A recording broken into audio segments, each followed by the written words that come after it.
Hello, everybody, and welcome to another episode of Big Lee's Worlds podcast. It is I, your host, Big Lee, coming to you tonight live once again from Big Lee's Boom Boom Room right here in Cape Girardeau, Missouri.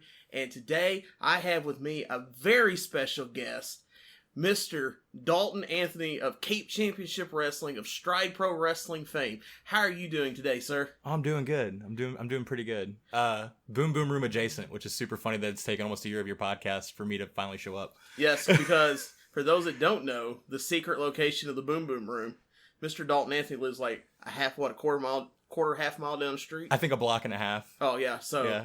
It literally it took him a year to make it. Yeah, and it was a 3-second drive. Yeah. I couldn't get through the opening of a Run the Jewels song to get here. Man, did you enjoy that new Run the Jewels album? Oh, so good. So I'm kind of salty. Well, I shouldn't say salty, but I did enjoy it. I did have tickets to go see them and Rage Against the Machine, and it got postponed for another year. Well, that's good. At least I might be able to get a ticket then. Yeah, but it's like I think the thing that made me happy though in the meantime of all this was they did a second song on the new, or they did a second song with Zach De La Rocha. Okay. Because the first one was on 3. It was like the last track he did guest vocals on. Yeah. This one he did it with I forgot which track number it is on there, but I couldn't tell you. I could tell you, I don't do track numbers. Mm-hmm. I know it by song title, but I think I know which one you're talking about. You're also like 10 years younger than me, so that also helps. Yeah, no. So that concert, I had coworkers, and my coworkers usually, I think the age range is like, I'm 27. I think there's like maybe 1 or 2 coworkers that are younger than me. Mm-hmm. But like it goes up to like 64. Oh, so wow. Yeah, with my job, like that's how like the shoot job. Yeah, I mean, well, I got Sarge, so like the wrestling job ain't too far off from that either. But no, we were talking about that concert because I was thinking about it because like I really want to watch Run the Jewels, but I was never really a big Rage Against the Machine fan because I was born in '92, so like I was and in rural Missouri, so I was pretty much Alan Jackson until like 06. Right. So we were talking about it. It's like, all right, cool. Here's how expensive tickets are. If we split it, because she didn't know who Run the Jewels was. She's like, I think like 41, 42. Uh-huh. She wanted to go see Rage. I wanted to go see Run the Jewels. So I was like, all right, here's what we're going to do. We'll split the ticket in half. I'm going to go watch the Open. I'm going to leave, give you the ticket. You're going to go watch Run the Jewels. Or you're going to watch Rage Against the Machine. And she was like, that's a great idea. We didn't do it, obviously, because like, I'm not going to pay $100 to watch a band. A whole concert's one thing. But like, a band would be kind of a hard sell. Plus, I'm pretty sure they would not let you do that. Probably not. Because I'm pretty sure, if I remember right, I've been to 2 concerts at the Scott Trader, or whatever it's called, down the Enterprise Center. I saw Garth Brooks there. Hell yeah. That was the one like half a year ago? No, this was like 2014, 2015, I think. Okay. Or 2013, somewhere around there. And then I saw AC/DC there. What was the better concert? AC/DC. Okay. So, here's a funny side story. I agreed to go with my buddy to go see Garth Brooks if he agreed to go with me to see this band called Devil Driver, which is like one of my favorite bands. It's a very Big Lee deal, but yes. Yeah. I made the deal on a certain idea that I had, just kind of a joke, which is something we kind of talked about for the podcast of people making jokes and taking them seriously. But thinking that Garth Brooks was dead. So I was like, wait, yeah, I'll go with you. Yeah, whatever. And then it's like 6 to 8 months later, he's like, oh, hey, guess what?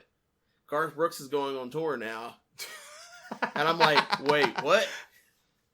So I remember it being an ordeal and a half he went through to get tickets because it was one of those. Dude, Garth Brooks only tours like once every 5 to 7 years. And if the second he's like puts tickets on sale, they like sell out like that. So you got to imagine, we get to the show's starting. Some opener. I mean, it's not my cup of tea, but she seemed to try really hard and it seemed like the fans were into it. So Garth Brooks is starting to play.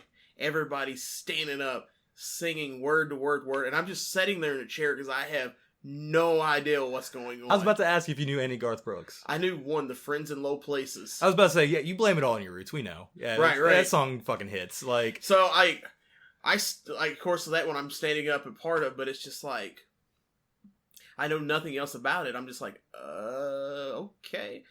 So I just like stumble along, and then someone like at intermission which I felt really bad for. It seemed kind of weird. Like Garth's intermission was when his wife come out and played, because apparently his wife is also a famous country singer. Famous.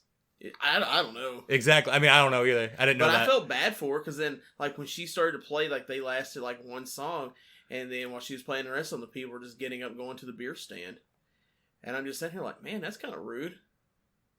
So. Yeah, when you're the wrestler that you end up being the piss break, like, you know when it happens. I've been that guy before.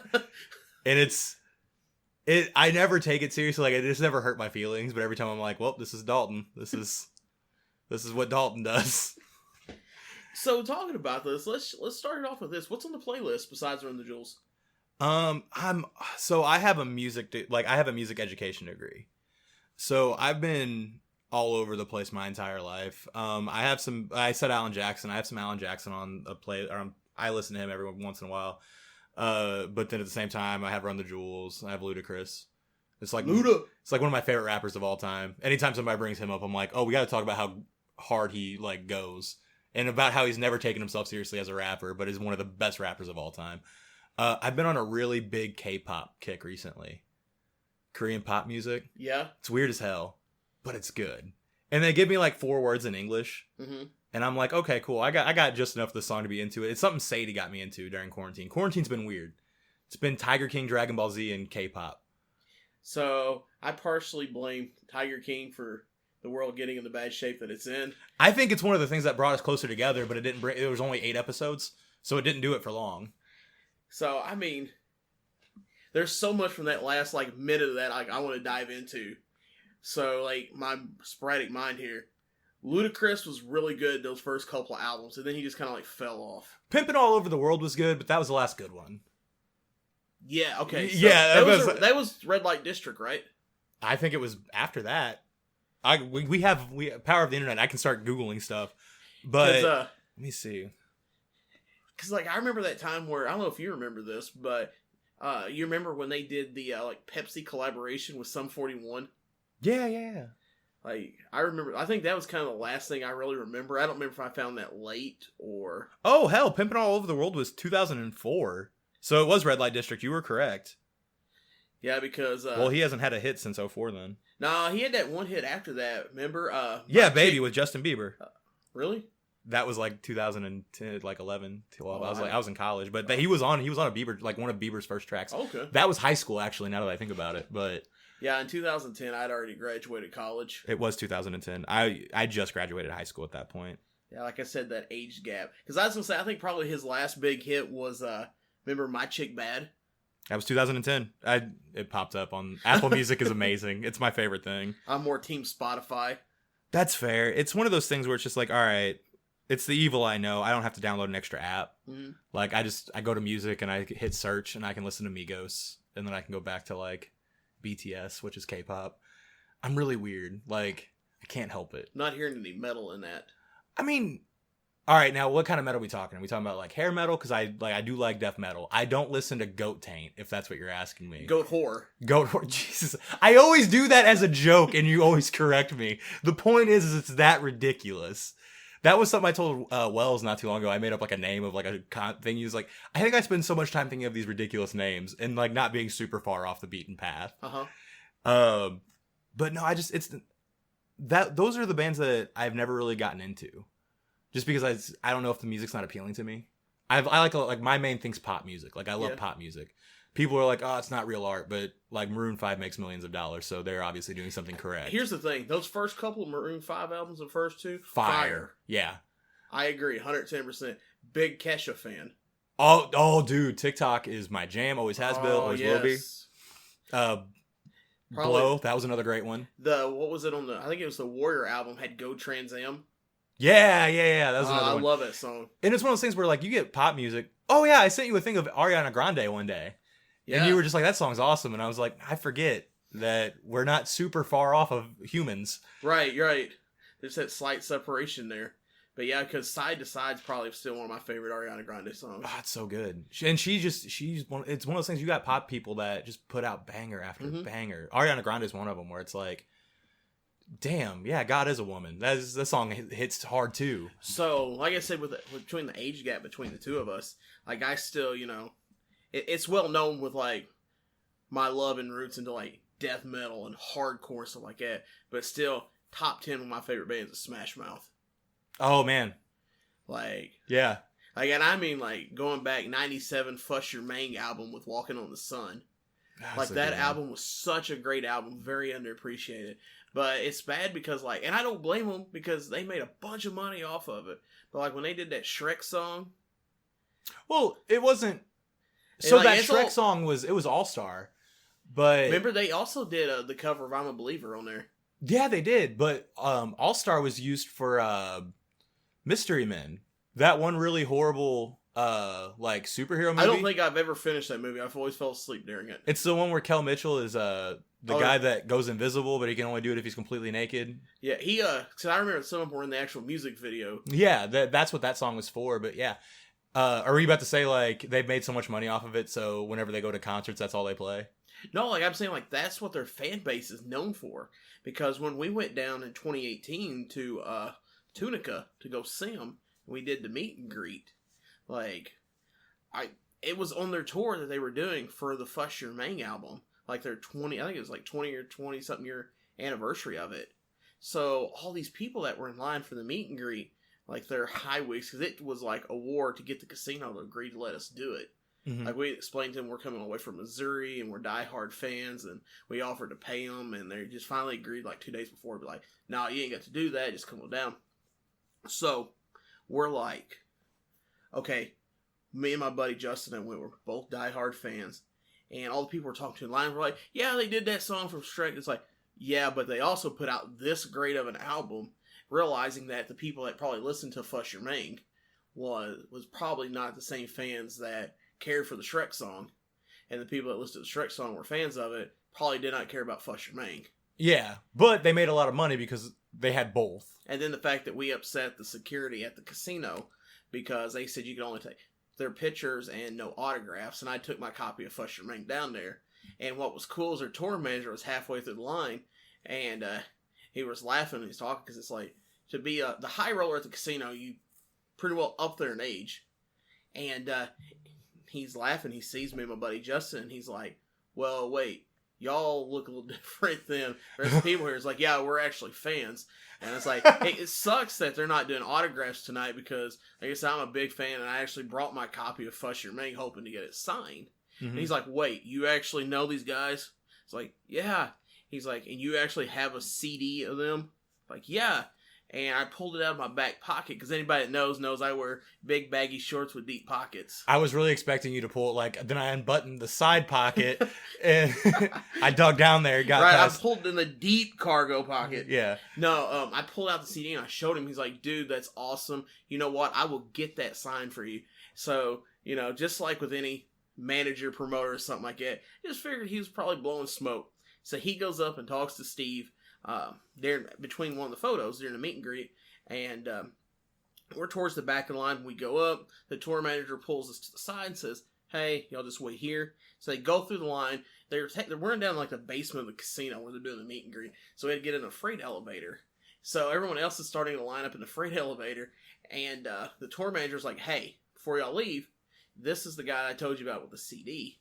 And he's like, "Well, come on over." So we went back to him and he signed it. So the whole band. And what was really cool, like, it was a brief part of the tour to where they had the actual original lineup. So the photo that we have in the actual Fuss Your Mang album is actually signed by the original Smash Mouth. Oh, that's cool as hell. So yeah, I was just kind of like, But yeah, like I said, like, and as far as the death metal goes, people are listening to this is like, what is wrong with these two people? But as far as death metal goes, the best way I can tell people, like, get into it, or if they're actually interested in it, is see it live. Yeah.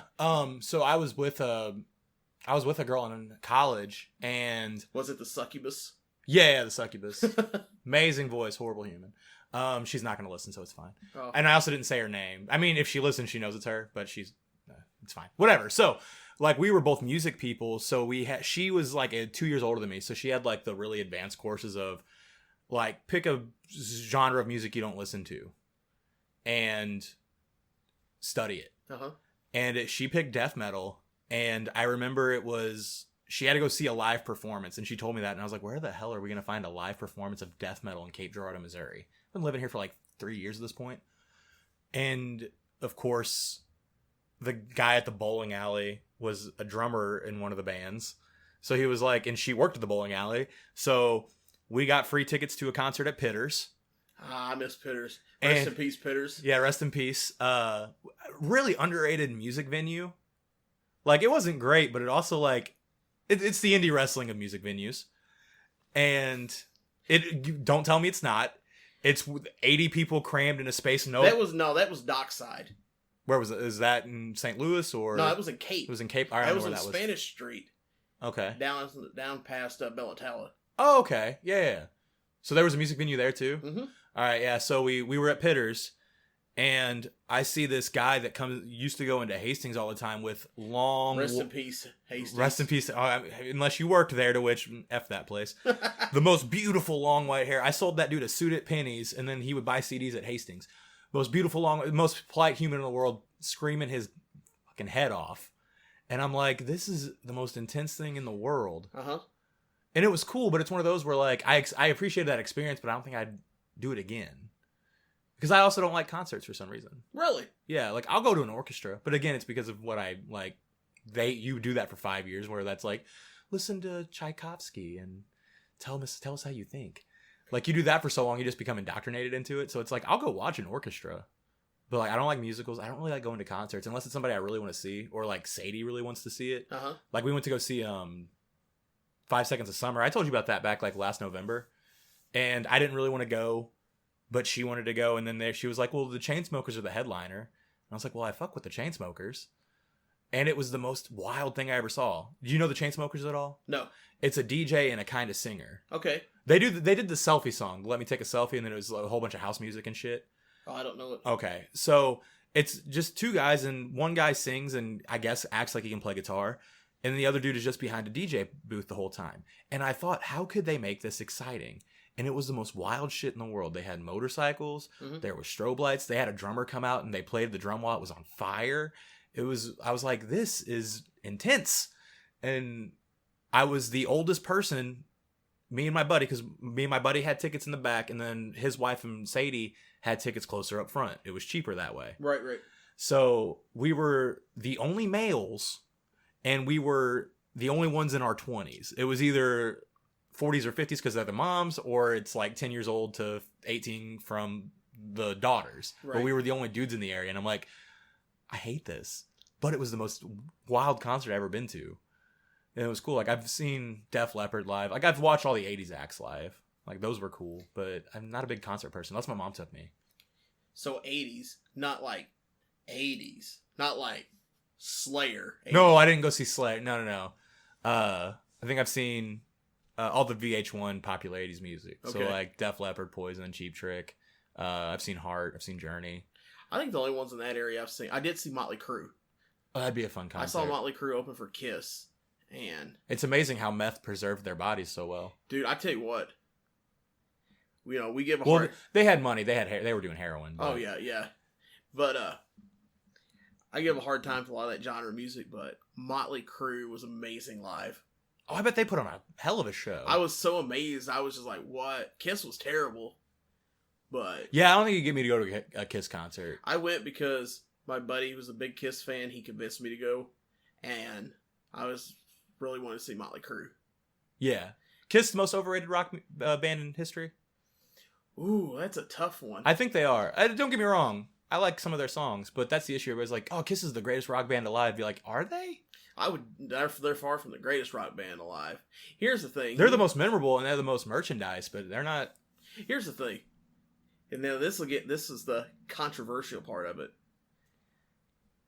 A lot of I would probably say the first 3 or 4 like Nickelback albums I was a big fan of. Still am. Yeah. I mean, they have some songs that are like, go, but... And especially the songs they didn't play on the radio. Yeah. Like, and it bothers me. Like, one of the things it does is, like, the metal heads are like, oh, it's not real metal, it's not real music, stuff like that. It's like, look, Nickelback wrote a song about Dimebag, you know who Dimebag Darrell is? Yeah, Pantera, yeah.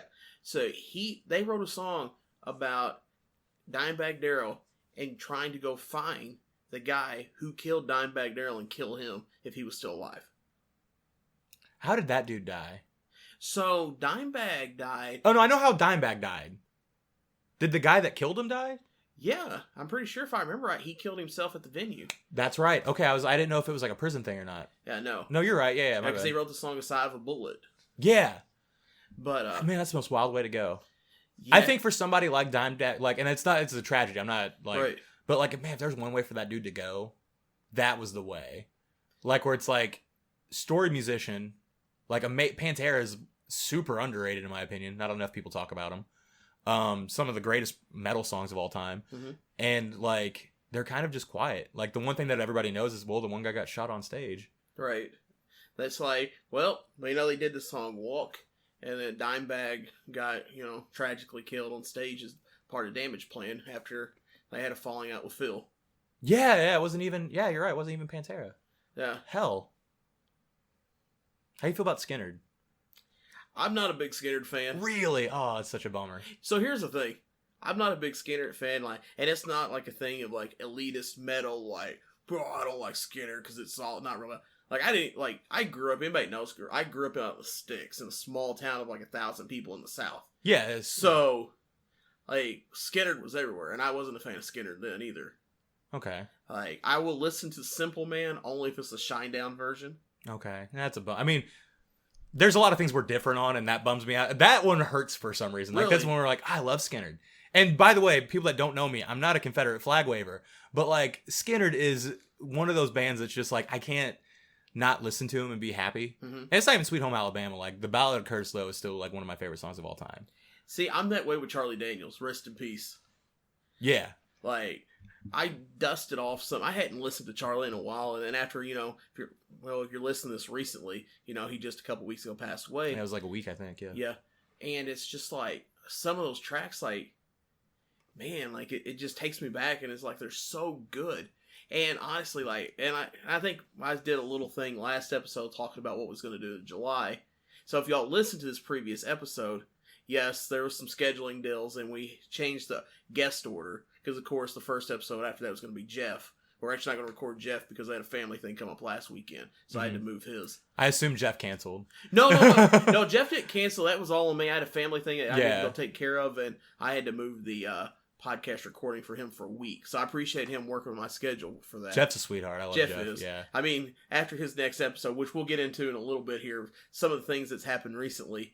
But that's the thing, though. Like, with Charlie, it's like, you look at, if you knew Charlie now, like his last couple years and some of his like views and stuff like that. Yeah, Benghazi's not going away. That was his tweet like every other day. What? Benghazi's not going away. Right. He said that like every day on Twitter. So, like, you look at something like that, and if that's your ideal Charlie, you go back and look at his old stuff, like when he was young and coming out, like some of the like the long haired country boy. Things like that, the Legend of Woolly Swamp, even In America. Like, I know a lot of us are not currently happy with the state that America's in right now and some stuff going on. But, he made this song, and you listen to it, and you're just like, you know what? Maybe that part was right. Like, yeah, we fight amongst ourselves, but that's us, and if you try to come against us, we're going to unite and we're going to keep America, America. Yeah. So, and that's just, to me, I was just like, man, that's really good. But it's like, that was then. And to me, it's just like a night and day difference for me. Because, like, I watched a video right after he passed this talking about, I don't know if you've seen this. They put it on Twitter, but it was a clip of where he was on David Letterman. Mm-hmm. And, looking like this long-haired, bearded hippie with a cowboy hat shirt on, showing David Letterman how to spit tobacco. All that tracks. None of that's shocking. Yeah, so it's just kind of, and you think about, like, in 2020, it's just like, yeah, so what? But you got to remember, like, this is like I think the early 80s. Yeah, he's always been like that. Like, yeah, so, and it's like, for something like that, it's so shocking and controversial back then. Yeah, and I guess it's one of those, that's the music that my great-grandma would listen to. It was the Charlie Daniels and the Skinner. Well, Skinner was more my dad, but those bands, like, even though we have the whole thing with like the Confederate flag, which I think is completely stupid. I think it's stupid that people are waving it. It's a fallen. It'd be like if I waved the Union Jack around, be like, we whooped their ass too. But that's like being a Patriots fan and be like, I'm gonna wear a Jets jersey around. You're stupid. Like, you're dumb. Right. But like that music, for being a Patriots fan, that's fine. It's one I of those... can't say nothing. I'm a Titans fan, so you know. Oh God. Yeah. No, you guys got Chris Henry. You're good. Once everything opens up and he gets to play, like that guy, that's a running back that transcends the game. But like Skinner, their music talks. Like there's a feeling to it. It tells an actual story. That's why I can't get into country today. That's why, like, whenever I was able to listen to my own music, cause like there was until I was like 12, whenever my mom put a TV in my room, like I listened to all the music she listened to and that was it. Right. I couldn't get behind like Kenny Chesney, but I could listen to Ludacris tell a story, because there was a story there. Whereas besides my truck, my dog, and cold beer, like that's all country music is now, and it's kind of a bummer that it went that way, because you have people that had some amazing music back in the day. Dolly Parton, she hits hard. Like, to me, the only country artist like I still listen to today as far as like Garth Brooks. No, Chris Stapleton. Yeah, Chris Stapleton's in that. He's a throwback. Yeah, he's like him, real outlaw style. Like him, Jason Isbell. Like, there's some people that still do some. I think they put him in the Americana section, which is stupid. It's just there's old school country, but he's a big metalhead. That doesn't shock me. Like I did his meet and greet when he came to Cape to the Show Me Center, and I walked in wearing a Devil Driver shirt. And if you ever do a meet and greet with a famous celebrity or something like that, you kind of learn like sometimes they can be a little hesitant about the pictures they take and stuff like that with the shirts. So he asked me, he's like, what does Devil Driver mean? And I was like, well, it's an American band. Or it's not American. Well, it's an American band. It's a metal band out of California. And he said, oh, metal. So like Anthrax. And I was like, yeah, I like Anthrax. Hell yeah. And he started talking about Anthrax, and you know, we kind of exchanged some stories there. You a big fan of Anthrax? The song they did with Public Enemy. Oh yeah. Bring the Noise. I have Bring the Noise both versions on my phone. And I had it on random shuffle in my car, and Bring the Noise played, and I got super excited, and it wasn't the Anthrax version. I was like, it's still good, but it's not as good. So Anthrax was one of those bands like I'd never really gave them a chance. I saw them at Mayhem 2012, I believe it was. His outdoor festival in St. Louis, our touring metal festival, and I was not a big fan. And I saw them again in Nashville a couple years later, inside when they were opening for Lamb of God, and I was just like, "Oh my God, these guys are so amazing!" Like, but yeah, like that's. But I go back to the country thing. I think that's just about it for me with it, because like that's fair. It's not good anymore. Yeah, like I'm from Perryville, and we have a guy that is. I don't know the country charts, but we had a guy that was like chart topping for a while in the country things, and I was like, but it's not great. Like, it's not good. Like, it's not fun music. It's very formulaic. Like, pop music is formulaic, but a Maroon 5 song doesn't sound the same as an Ariana Grande song. Right. Whereas, like, you can't tell me, I can tell you Florida Georgia Line because they rap a little bit, which is kind of stupid. Like, I don't like when people rap in country music, so I'm like, it contradicts itself, and I feel like you're pandering to multiple audiences at once for no reason. But like, this country artist sounds just like this country artist, and they're doing the same song just a little bit different, and I just like, I can't get behind it. Pop music, like, and it's all the same formula. My truck, my dog, someone cheated on me. So I always tell people this, my city slicker friends up there in the, you know, in the big cities. St. Louis, that's the one big city near us. Well, you got friends in Chicago? Chicago, Nashville, Kansas City. Okay. KC-Mo. I've been there. Shout out to Tech Nine. I doubt Tech Nine listens to this. If he does, put a new album out. I need shit to listen to. Did he just put out a new album? Put out another one. Right, just keep putting it out. I love when artists do that. They just keep dropping shit. I don't even care if it's good. Like, Run the Jewels dropped a album right in the middle of quarantine. They early dropped it, by the way. It wasn't supposed to come out until September. Right, and then they gave it away for free. Yeah, and they gave it away for free. And it's like, yeah, it's not Run the Jewels 3. I don't think it's better than Run the Jewels 3, but it's still pretty good. Like, do you know who Bring Me the Horizon is? I know the name. They were like, I call them like Hot Topic metal. Yeah, it's pop punk. And then, no, it's not pop punk. All right. All right. Explain it to me then. It's like pseudo metalcore. Okay. But anyways, like they put out a song on the radio, and the DJ was talking about they're supposed to put out, I think, like 4 albums in the next year. Damn. That's somebody in a recording studio just being like super bored. And that's the same thing with my brother Jelly Roll does.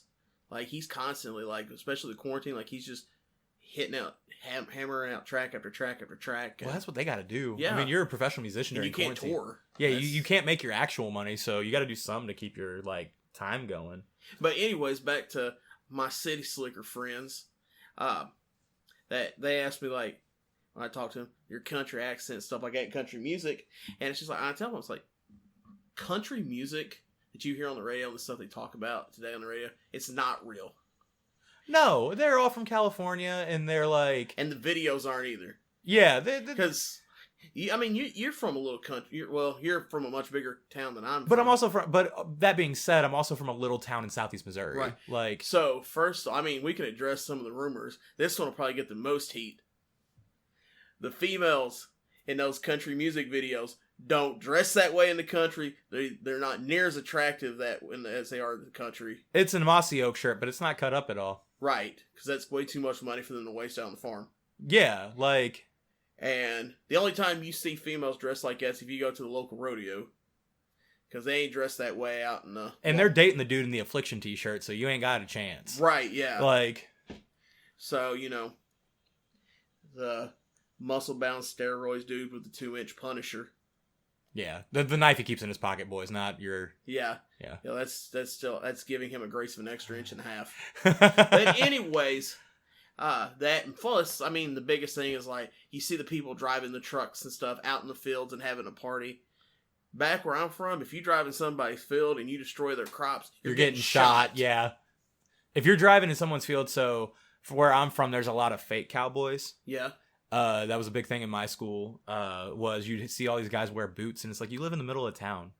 We don't need, like, granted, yes, I am from a small town, but we have paved roads. Like, there's no reason for you wearing boots. Well, no, you're trying to portray this country music thing that makes no sense. Like, yeah, I walked around, like, high school in a Def Leppard t-shirt all the time, but I also wasn't doing coke and blow, but I also wasn't acting like I was doing coke and, like, all that. Like, they're acting like they're these... You do realize, first off, coke and blow is the same thing. Same thing, yeah. Once I said it, I was like, that's the exact same thing I just said twice. That's weird. Maybe he is doing the coke and blow. No, I just did it once. If I do it twice, then it becomes coke and blow. There you go. I've never done drugs. Or if that's what you have to do to pay for the coke. No, that's blowing coke then. That's how that works. From experience. No, not from experience. I'm just assuming. I've never been a coke dealer, but I'd like to think that they weren't like, here you go. Yeah, you'll get me later. I don't think that's how that works. That's Southern hospitality. Yeah. Jesus Christ. But yeah, no, like, it's all country. It's just fake stuff. Like, even the people that listen to it, it's just like, no, there's not nearly as many farmers. I had a friend that was a farmer in high school. That was on his family still owns a farm, dairy farm. He's a doctor now. That's the most country person I know. That's true country. Right. And doesn't listen to any of that shit. So, I will say this. Well, I'll say two things. One, the wrestling people listening to this are like, they're not talking anything about wrestling. How long we been recording? Oh, we've been doing this for like over 30 minutes. Oh, well, all right, firsthand, you've done way longer shows than we have time. Oh, no, I mean, I've got all the time in the world. Yeah, same, man. No, I got time. But they're like, wait, they've not talked anything about wrestling. But two, don't think that this is just us coming down on country music because we're not fans of it.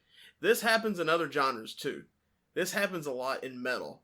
So, going back to growing up in a small town, and small town ways, the only thing you see is, at the time, what was on MTV, and as the internet was getting popular, you seen the way these people were dressing, like, the hip cool, like, if you want to be the hip cool metal, you go to Hot Topic, and you buy the Trip jeans with the chains on them, and the baggy pants that are like $60 a pop. This is showing the age difference, but yeah.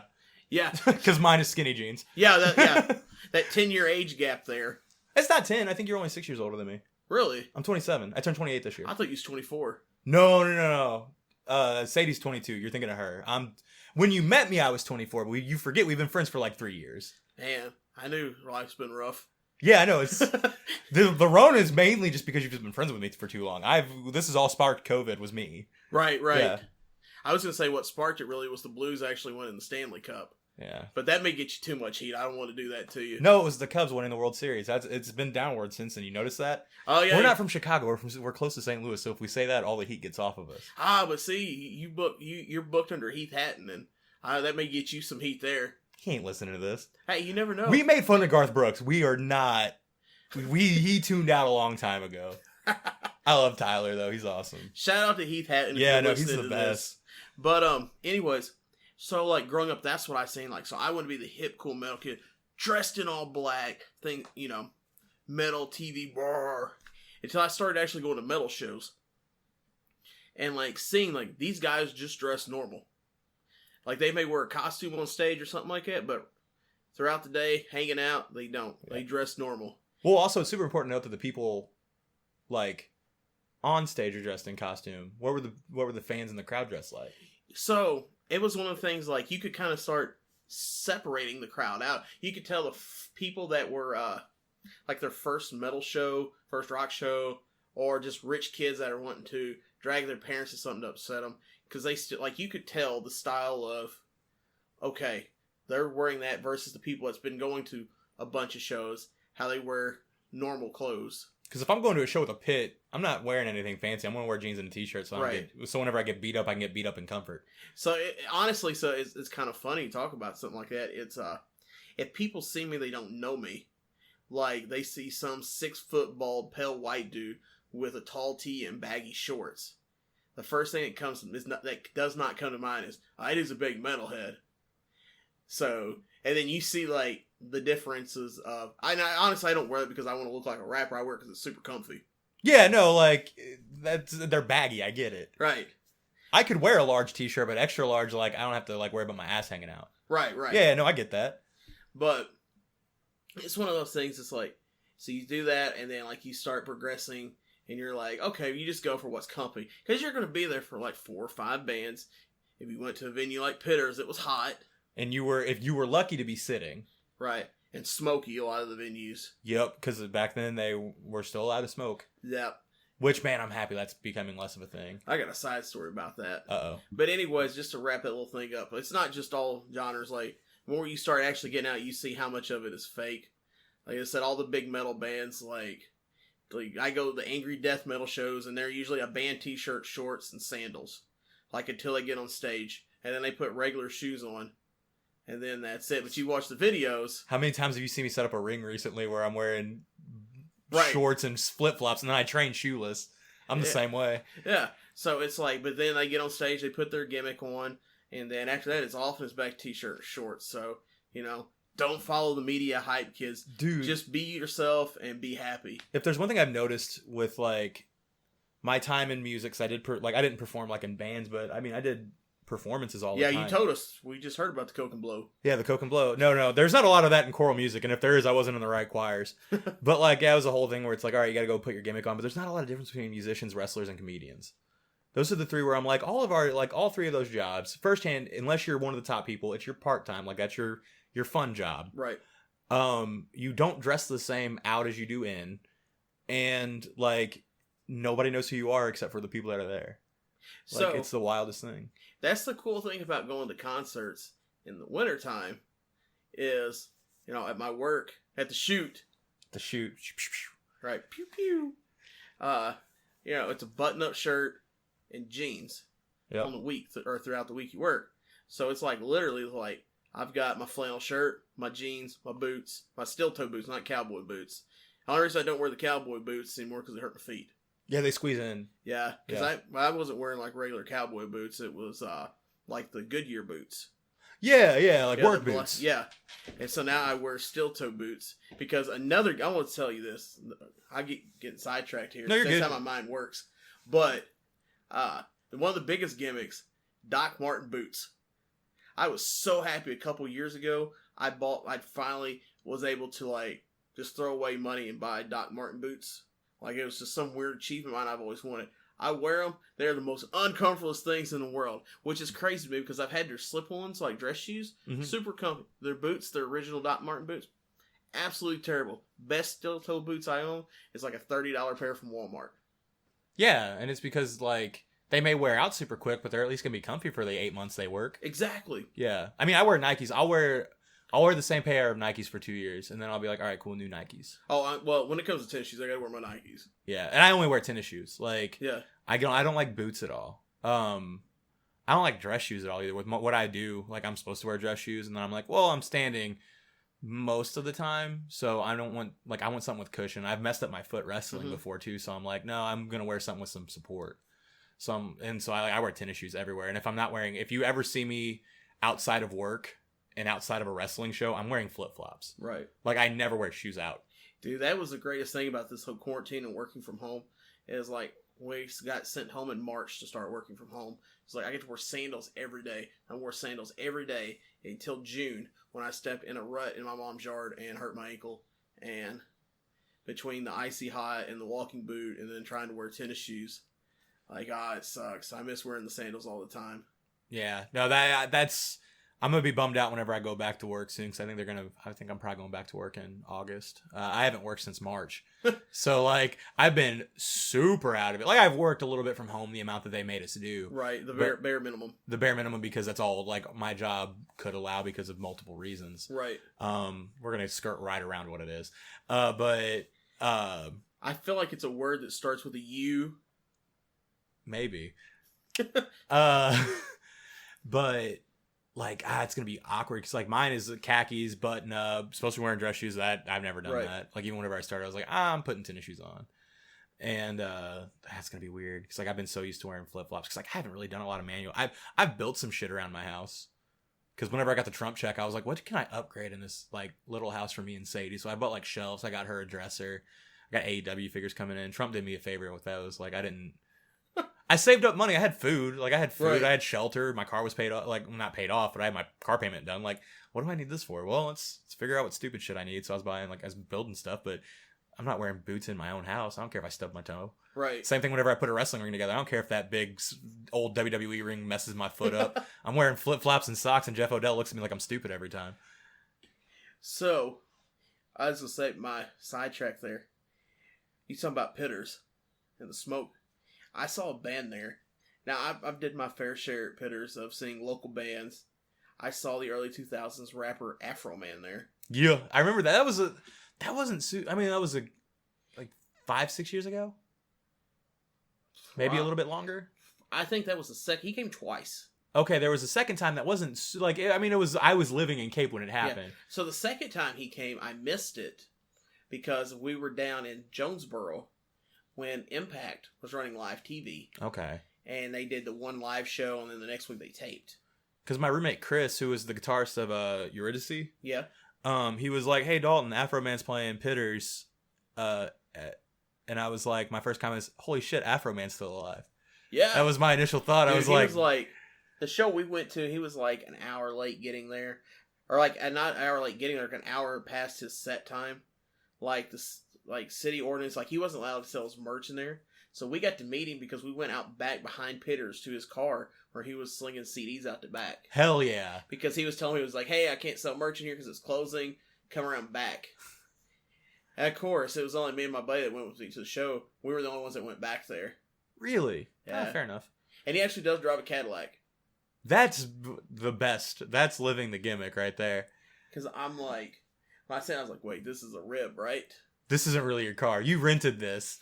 No. No, this is... He pops the trunk, and then there's, like, a bunch of his newest CD. Not the one CD that everybody wants. You know, it's not the Good Times. No. It's, I even forgot what it was.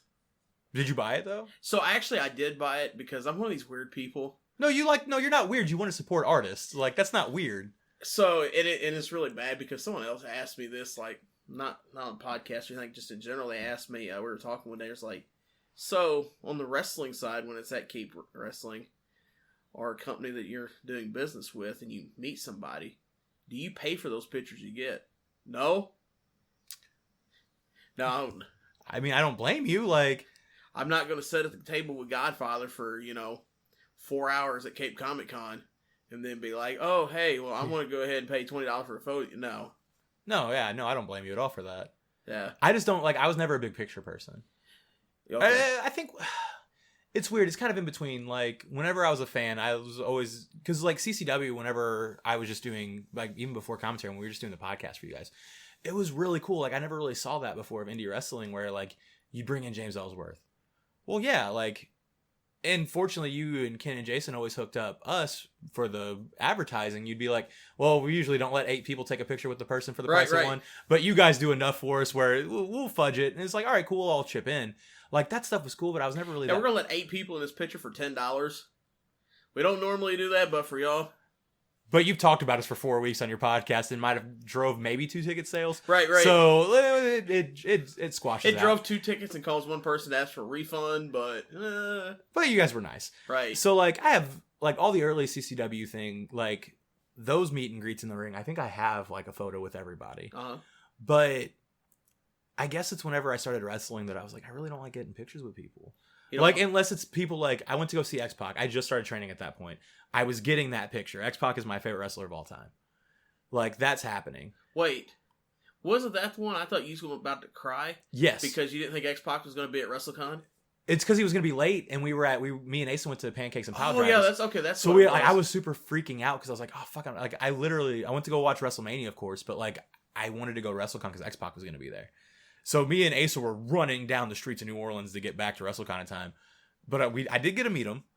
But there's not a whole lot of people I'd want to get pictures with now. So at the time this happened, I thought it was just kind of silly, like, waiting for them to meet X-Pac and then having to worry to go to the show.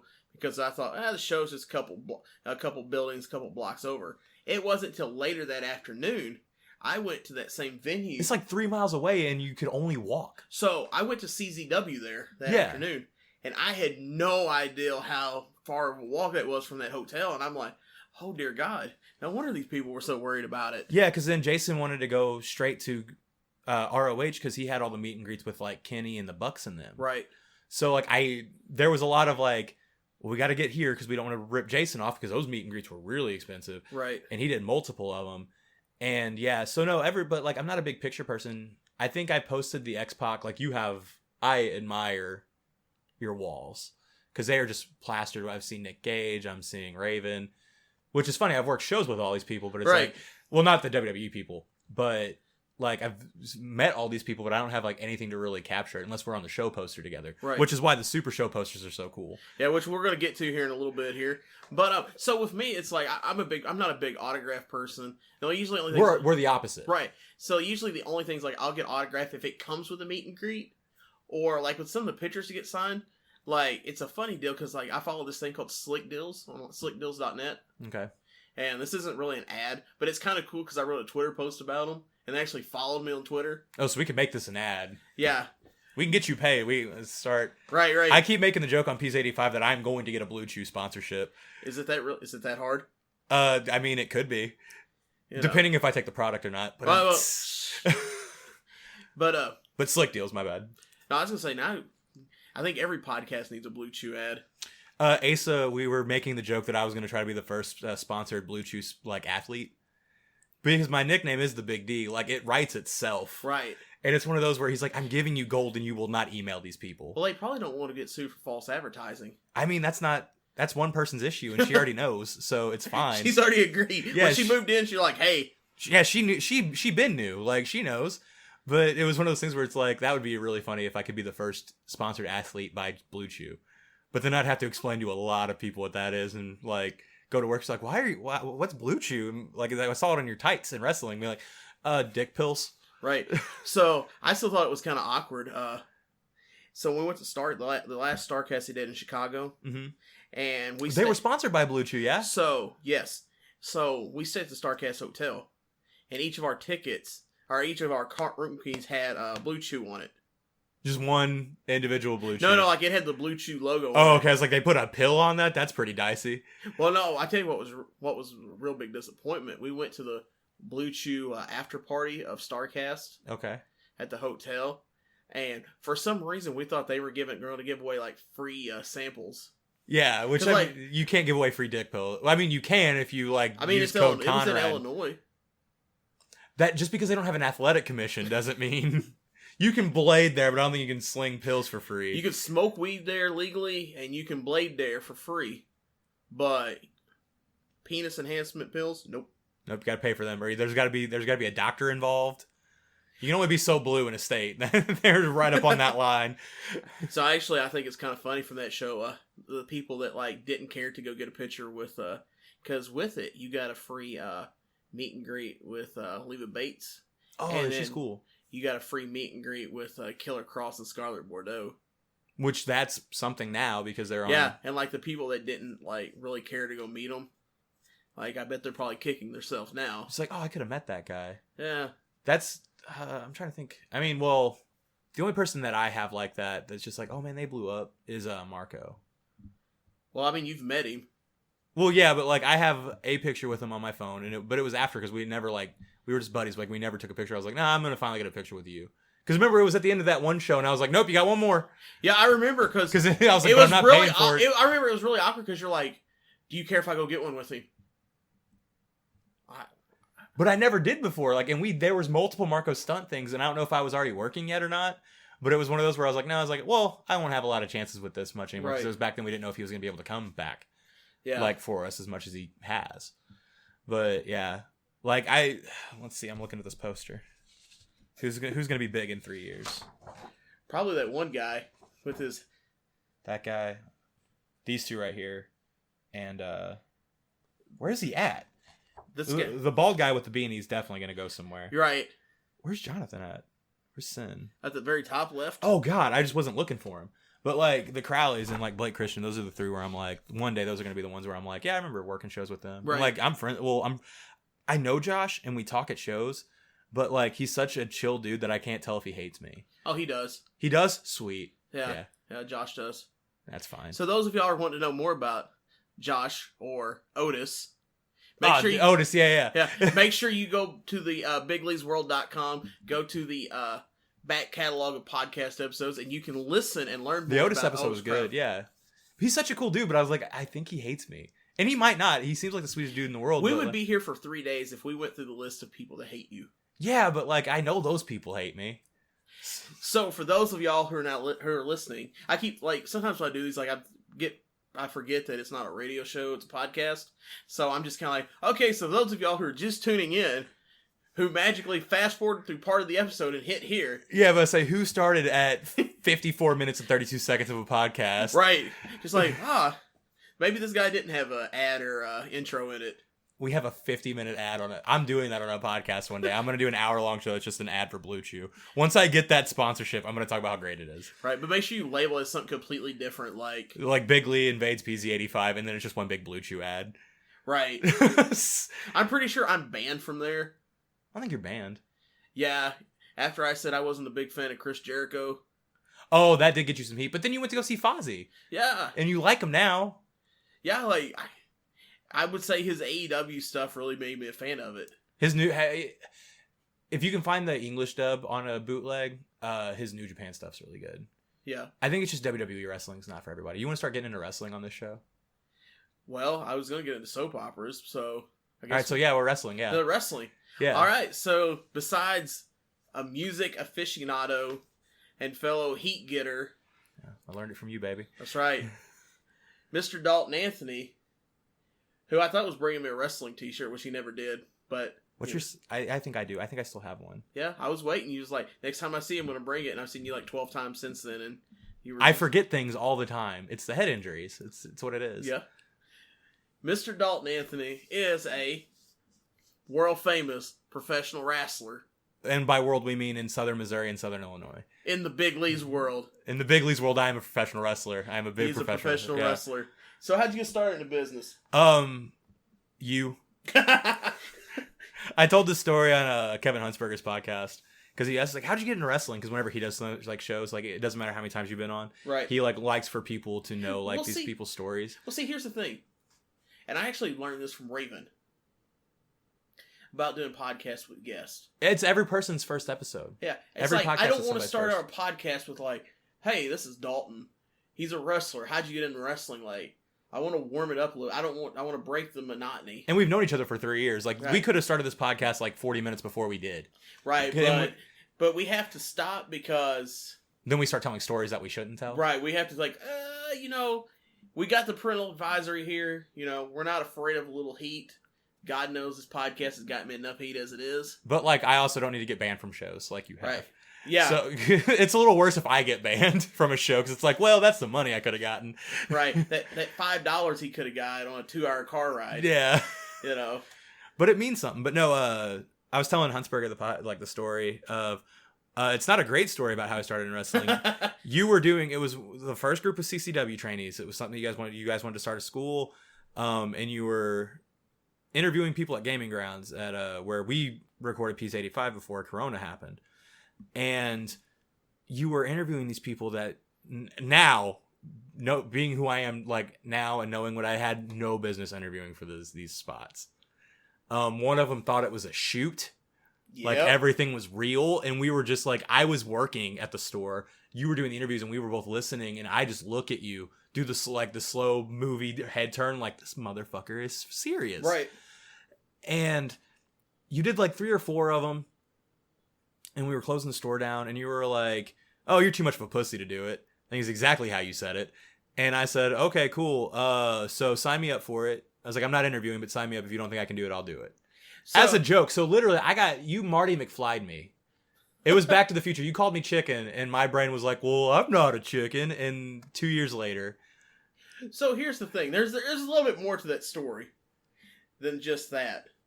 But what happened was, there's a couple of people I had told him that he should try out. He should, because he's a big fan. He's had interest for a long time in it. I was already setting up and tearing down the ring. Right. So he's a big fan. He wanted to be a part of the business somehow, but he didn't want to necessarily pull the trigger and jump into training and become a wrestler. And whenever I started, I wanted to be a ref. I was like, I don't want to wrestle. Right. Like, that's going to be too much work. I just want to ref. Which is such an insult now. Like, I remember saying that. I was like, I am such an a-hole for that. Like, because I love my refs. So, I knew that with most people, if you call them out, they're going to want to prove you wrong. Because I had faith in you. Yeah. It was the best return on your investment ever. Because it was just like, oh, you're too much of a bitch. Yeah. And then CCW got a worker out of it. Like, it was that whole thing of, like, it was such a good return on the investment where it was like, oh, this checks perfectly. So, see, people think I'm a nutcase, but there's always a little bit of a back plan. Yeah, so that's what happened. You called me out. I agreed to it. I started training under barbed wire for a couple of months, and the first day sucked. I remember hitting my head on the mat on my first bump, and I, like, saw stars. It was totally cartoon, and, like, I thought, holy hell, I'm not going to get back up, which is also something you said was going to happen. You said you were going to bump one time and then quit, which is a good thing you said that, because I was going to do that, but then I had Roger Mathis over my shoulder, and I was like... Shout out to Roger. Oh, God, Roger's the best. I love Roger so much. I work him all the time in Illinois. He's a lot of fun. Fun to talk to, too, but he was standing over my shoulder, and if you've never seen Roger, he's a big bearded man, and I didn't want to look like a bitch in front of him, so I was like, well, I got to get back up, so I got up. And once the stars cleared, it wasn't the worst thing in the world. Like, bumping wasn't horrible. None of it really sucked that bad. So I tried a little bit harder that day, and I was kind of getting it. Second, third day roll, and we only train once a month. Second, third day rolls around, barbed wire pulls me aside and says, hey, you kind of have an aptitude for this, but you're going to get nowhere if you're only training once a month. So PZ85, we were doing commentary for you guys, CCW. And then we would go cover Stride. Like, we weren't doing commentary or anything for them. We just plugged their show because we support local wrestling. And I knew they were doing a school, and I was friends with the guys that train there. So I said, hey, I've been doing this. This is where I'm at in my training, but I need to get further along quicker because I want to do this. Like, I realized that I actually enjoy doing it. I didn't want to be a ref anymore. I could bump. I could move around the ring well. I wanted to actually wrestle. So I went there for about 6 to 8 months, and I was training in Marion and Carterville because I switched right in the middle of it. I was going there twice a week with my shoot job going on. And then right around that time, Jason pulls me aside before a show starts and says, hey, Austin's going to slap you. I worked like 1 or 2 matches in Illinois. So he saw me and he was like, all right, cool. I'll pull the trigger on Dalton. I'm sure it'll work well. And then I've had a lot of really good matches and a lot of fun. And that's kind of where it started, was you, though, telling me I was too much of a bitch. So thanks. I haven't got to tell you that on a show, recording-wise, in a while. Thank you for calling me a wuss that night at Gaming Grounds while I just wanted to close the store. Right. It worked out well for me. Like I said, there's always a method to my madness. So you went. So anybody, I mean, you go through the CCW history, which is something we actually started on before the whole coronavirus, was to start going through the history of CCW, which I need to getting a couple people back on here and getting that going once this virus gets kind of slowed down. I mean, I'm a pretty good person for the history because I've been to every show except for the first one. Yeah. Like I've seen all of them up until whenever I started working, and then I was on the shows. Yeah. See, my thing is there's been so many and so much of the behind the scenes stuff, like I don't remember like the details. It blends, yeah. Right. It starts going together pretty bad. But what I want to talk about is you went just as a spite to quote unquote try to prove me wrong, and you became in essence one of the star students. Yeah. You actually not just became one of the star students. You would often, if for some reason the trainer had to step away or do something, you would start leading the class. Yeah. I took to it really well. And there's a lot of, like, you say star student, which I was kind of the early standout, but it's because people just take to it differently. Mm-hmm. I was able to do it and continuously do it correctly. But I was doing a lot of practice, whereas like you have Trent Daniels, who didn't go out and train somewhere else like I did and then come back. He just started working shows, which is another person that Big Lee from Big Lee's World got his first booking. Yeah, because you got him booked at Hostile, yeah? Yep. Yeah, so you got me started. My first booking came because of Hatton, which is one of those things like I owe everything in wrestling to three people, you, Hatton, and Jason. Because Jason got me on CCW. Hatton gave me my first match. Well, that was the scariest day of my life. I woke up at 8 o'clock the day I was managing that night.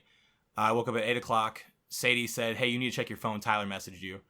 And I looked and he said, "Hey, somebody can't be here. You have a match now." I didn't think I was ready. That my butthole was that tight. Because I was like, I've never actually wrestled before. Right. But no, I owe you three like everything in wrestling. Because if it wasn't like my first two bookings at my home promotions and then you got me into it. But anyway, back to it. Yeah, I would kind of be the person that, all right, Dalton has it. So if Barbed Wire has 8 people to train, if there's something I can do really well and Justin's not there, I can train it. And that started being a thing. And then like in Illinois, for the training, I was starting to be like a bump guy for people. It's like, all right, I want to try this move. It's like, all right, cool, Dalton will take it. And that's kind of how it is now. Like if Trent or JJ Walker wants to hit something on me in practice, like practice a spot, they'll be like, all right, cool, Dalton can do it. Even though I can't hit a lot of cool moves, like I can take cool moves. And even this most recent one, Barbed Wire wasn't able to make it. So me and Justin kind of took the reins of training everybody, which was a really weird day, Saturday, but it was a good day. Who's your first match with? My first match was against Billy Hills and Aaron Brooks. It was in, I can't think of the town name. It was in Illinois. It was in Stride. It was for a cancer benefit show. It was in this big gym auditorium. I don't remember how many tickets we sold, but it was a cancer show at a school for, I think one of the teachers had it. So we were raising money for them. And I think I was supposed to be in a big scramble match. I think that's where Heath was going to put me. And then I texted Billy like, "Hey, I had my first match today." So then he got a hold of him and said, "Hey, I want Dalton's first match." Because Billy and we've always been friends. So I think he just wanted to make sure that I survived right that night. But it was against, it was me and Brian Richards. We were both with Dexter Roswell. So we were the DR party. And we faced Billy and Aaron. Let's talk about the DR party for a little bit. I wasn't in it a whole lot. It's once I joined it, it was at the tail end of the DR party. So, for the Stride shows that I went to there and seeing the DR party, I think it's very funny. Mm-hmm. I know what you're gonna say. Yeah. That for those that don't know, the DR party was a heel faction over in Stride. Based around Dexter Roswell, who, if you wrestle at CCW, Evil Dexter. Yes. Well, they're political Dexter, so depending on your thoughts, he may still be Evil Dexter that way. Well, there was a lot of people to Stride show that thought he was Evil Dexter. Well, see, here's the thing. That was what I was going to get to, is all these things that, he would talk about on these shows, to get heat with the crowd is solar energy, recycling. Right. It was all left-leaning stuff. It was all good stuff to help better world and better society.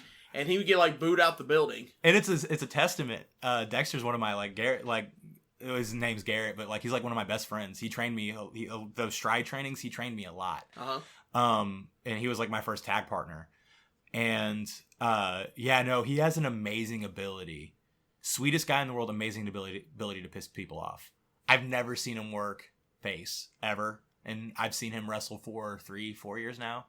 Since he started, I think I was there for his first match. He's never been face. It's the most wild thing in the world. He has an inept ability to just piss everybody off. Which everybody's like, that's what Dalton can do. Like, no, Garrett is better at it than me. But yeah, no. So whenever I started, like the DR party, all the people that were in there were like either branching out or weren't wrestling anymore. And I came in as Beauregard's best assistant, or I was his assistant. And then we turned that into the best assistant ever. So then it just became Broswell and Anthony. We dropped the DR party moniker really short after that. Then we started having like RWO and different factions. So we were like, we just want to be a tag Wait, you team. were in the RWO? No, that's at the same time. Because like Brian Richards was DR party, he went to the RWO. Because I'm not gonna lie to you. When you first told me what the RWO was, I thought you were ribbing me. No. It was Redneck World Order. Yeah. It was Raging Redneck, Cole James, Brian Richards, Luke Gallows, the ghost of Cole James, the ghost of Cole James, R.I.P. in peace, and I might have been in Bud Galloway. Yeah, no, I think that was it. And that was I was supposed to be in that group, and then like a week before that group started, Billy Hill said, "Hey, I need you to come film this vignette. You're going to be Beauregard's assistant." And I was like, I hadn't wrestled yet. I was like, I mean, that's goofier things have happened in wrestling, like. So I did that, and Hatton called me, and he was like, "Hey, you're not going to do this now. You're going to go do this." Okay. And he was like, "You're going to be the manager for the manager." And I was like, "That's really weird, but if you think I can do it, I can do it." And then he was like, "It'll get you into matches." And I was like, "All right, cool." So, like my first show, I did like 2 spots where I was screwing over Axe Allwart and Hatton, and then like the next show, I think I was supposed to do more of that, but then somebody backed out, and he was like, "Oh, you're good enough to get in the ring. Go ahead." Yeah, fair enough. So you were part of the gimmick, or not gimmick, the vignettes of, where the guy went to the farm. Yeah, Beauregard, yeah. Okay. And, because I'm horrible in front of a camera. Like, I can wrestle in front of cameras, that's fine, but, like, if you're to, like, film a promo, I'm the most awkward person in the world. So, they said, all right, you're gonna, Beauregard, Jay Wellington Beauregard is who I'm talking about. He was a heel manager that was kind of like our Mr. 100, or Jeff Odell. Everybody hated him. So he got punished in this vignette and had to go work Billy Hill's farm because he keeps getting involved in all these matches. So Beauregard brings out this new character, his personal assistant, Mr. Anthony, because we didn't have a name for me. And he was like, everybody knows me from my Facebook page, which Anthony isn't my actual last name, it's my middle. So he just called me Mr. Anthony. His real last name is he's harder to find than Dalton Anthony. I think I've got him more under wraps than I do Dalton Anthony. But he said Mr. Anthony because we didn't have time to think of a name. We didn't even think about it at the time. So that's how Dalton Anthony stuck. But all right, Mr. Anthony's going to be doing the work for me, not myself. So I start, and then he hits me with Georgia. Billy does, and then knocks me out. So the rest of the vignette is him doing all these chores, but I am knocked out in the foreground. And for those that don't know, Georgia's a giant stick. He doesn't pick up somebody and hit him with someone else. Although that would be an amazing gimmick. Yes. Roger's done that before. It's amazing. But Roger's just an amazing person in general. He is so strong. He's one of those people, like, I don't do a lot of getting lifted up moves. But Roger's like lifted me and held me before. And there's been times where like I didn't post right, and he's like, "No, it's cool. I'm used to picking up pounds of shit." And I'm like, God, but I love working him. He's like one of my favorite people to wrestle. Half of his strikes are like, all right, there, and then he gets you with one, and you're like, God, he's so strong. That's the issue. I've been hit before, but Roger's one of those people that's just like, you get hit, and you're getting hit by a big, strong person. It's like, God damn, that stings extra. I don't know. I tell anybody that asks me about any talent that I've seen come through, like Roger's one of those to me. It's just money. He has such a good look to him. Because he makes the joke to me, he's like, I just look big and hit people hard. Well, yeah, Roger, you're also the only person that looks like that on the card. Right. Like, he looks and lives his gimmick. Like, Roger Mathis and actual Roger, Roger's turned up to 10. Roger Mathis is 12. We're not a lot of degrees off. I love both of them. Depending on the storyline, I hate Roger Mathis, but like I love Roger to death. But yeah, he's one of those talents that's just like, he looks, you get exactly what you paid for with him. Whereas, like, you get some people, you're like, I don't know how that guy works. Like, oh, we'll figure it out when he gets in the ring. No, you know what Roger's going to do. Right. Like, you know there's going to be kicks, there's going to be strikes, and he's super agile. I've seen him do a standing moonsault before. Because he, like, there was a bunch of flippy guys on a show, and he was like, I'll show them how to do it. And then he did it, and me and Asa, I wasn't even wrestling then. I was like, holy hell. I still like one of my matches, like, one of my dream matches as far as, like, in the local area I'd want to see is I'd love to see him versus KLD. Yeah. That would be a steal. But then again, I could see KLD wrestle a broom and be happy. Right, right. Like, he's also one of those people that's just like, he should not be allowed to move. I'd love to see KLD versus either of the King's Court, Addison Kane or Gage. Actually, I just think I talked to one of them on Twitter this last night or this morning. Was it Gage? I think so, yeah. Gage is cool. I was talking to him about, I've seen them, when they were starting out in New Bern until now, they're another great tag team that's, they're putting in the work and they're improving day by day. And they're so good. And I respect the fact they got the merch hustle down. They do. They were like, old people's got to wear masks.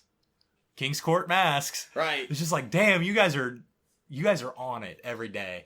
I was super excited whenever I saw the Super Show match with me in it. I was like, oh, cool. I got all these tags. I got Casey's Finest. I got Justin and Donnie. And then I got King's Court. So the opening spot, I was like, everybody hit me with your double team moves. I was so excited. I wanted to take everybody's stuff. So before we get to CCW, let's look at you were a heel in Stride. I started as a heel, yeah.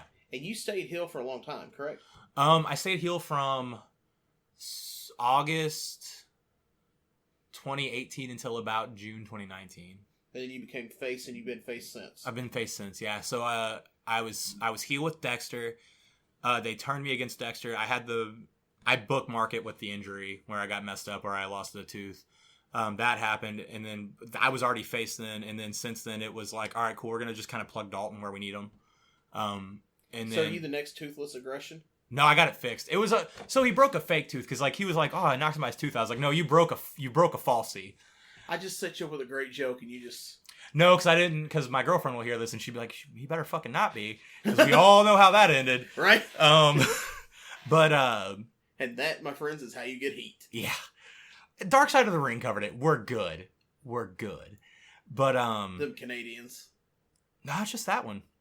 No, I mean, I'm pretty sure the whole show's like isn't it sponsored by like Crave, like the Canadian TV network? Is it? Yeah, I'm pretty sure like they're the backers. I'm gonna have to watch Dark Side of... Well, I mean, now I have an excuse to watch it again. It's such a good show. But anyway, yeah. I mean, it's not as good as the best show that comes on Crave, which is Letterkenny.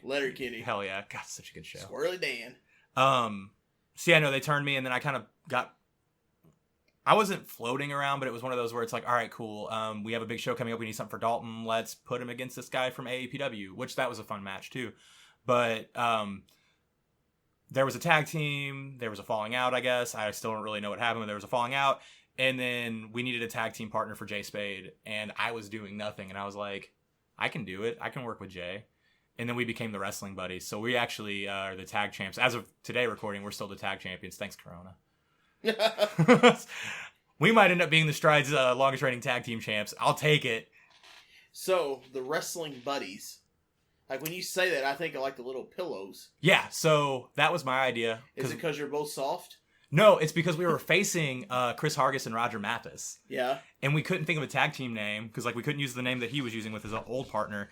And like we just couldn't think of anything because he was like, well, you're smart because like I have degrees, I guess, so that makes me intelligent, but that's not my gimmick. He's like, we could do this. And I'm like, yeah, we could. How about wrestling buddies? And he was like, why? And I was like, well, we're going to be facing Hargis and Roger. They're just going to throw us around like we're wrestling buddies. And he was like, that's genius. So we've just kind of like, we're just a goofy face tag team, but we start comedy, but whenever it comes push comes to shove, we'll do our actual wrestling. But yeah, we picked wrestling buddies because our initial opponents were going to throw us around like we were wrestling buddies. And I was like, that's just, that. It was funny to me.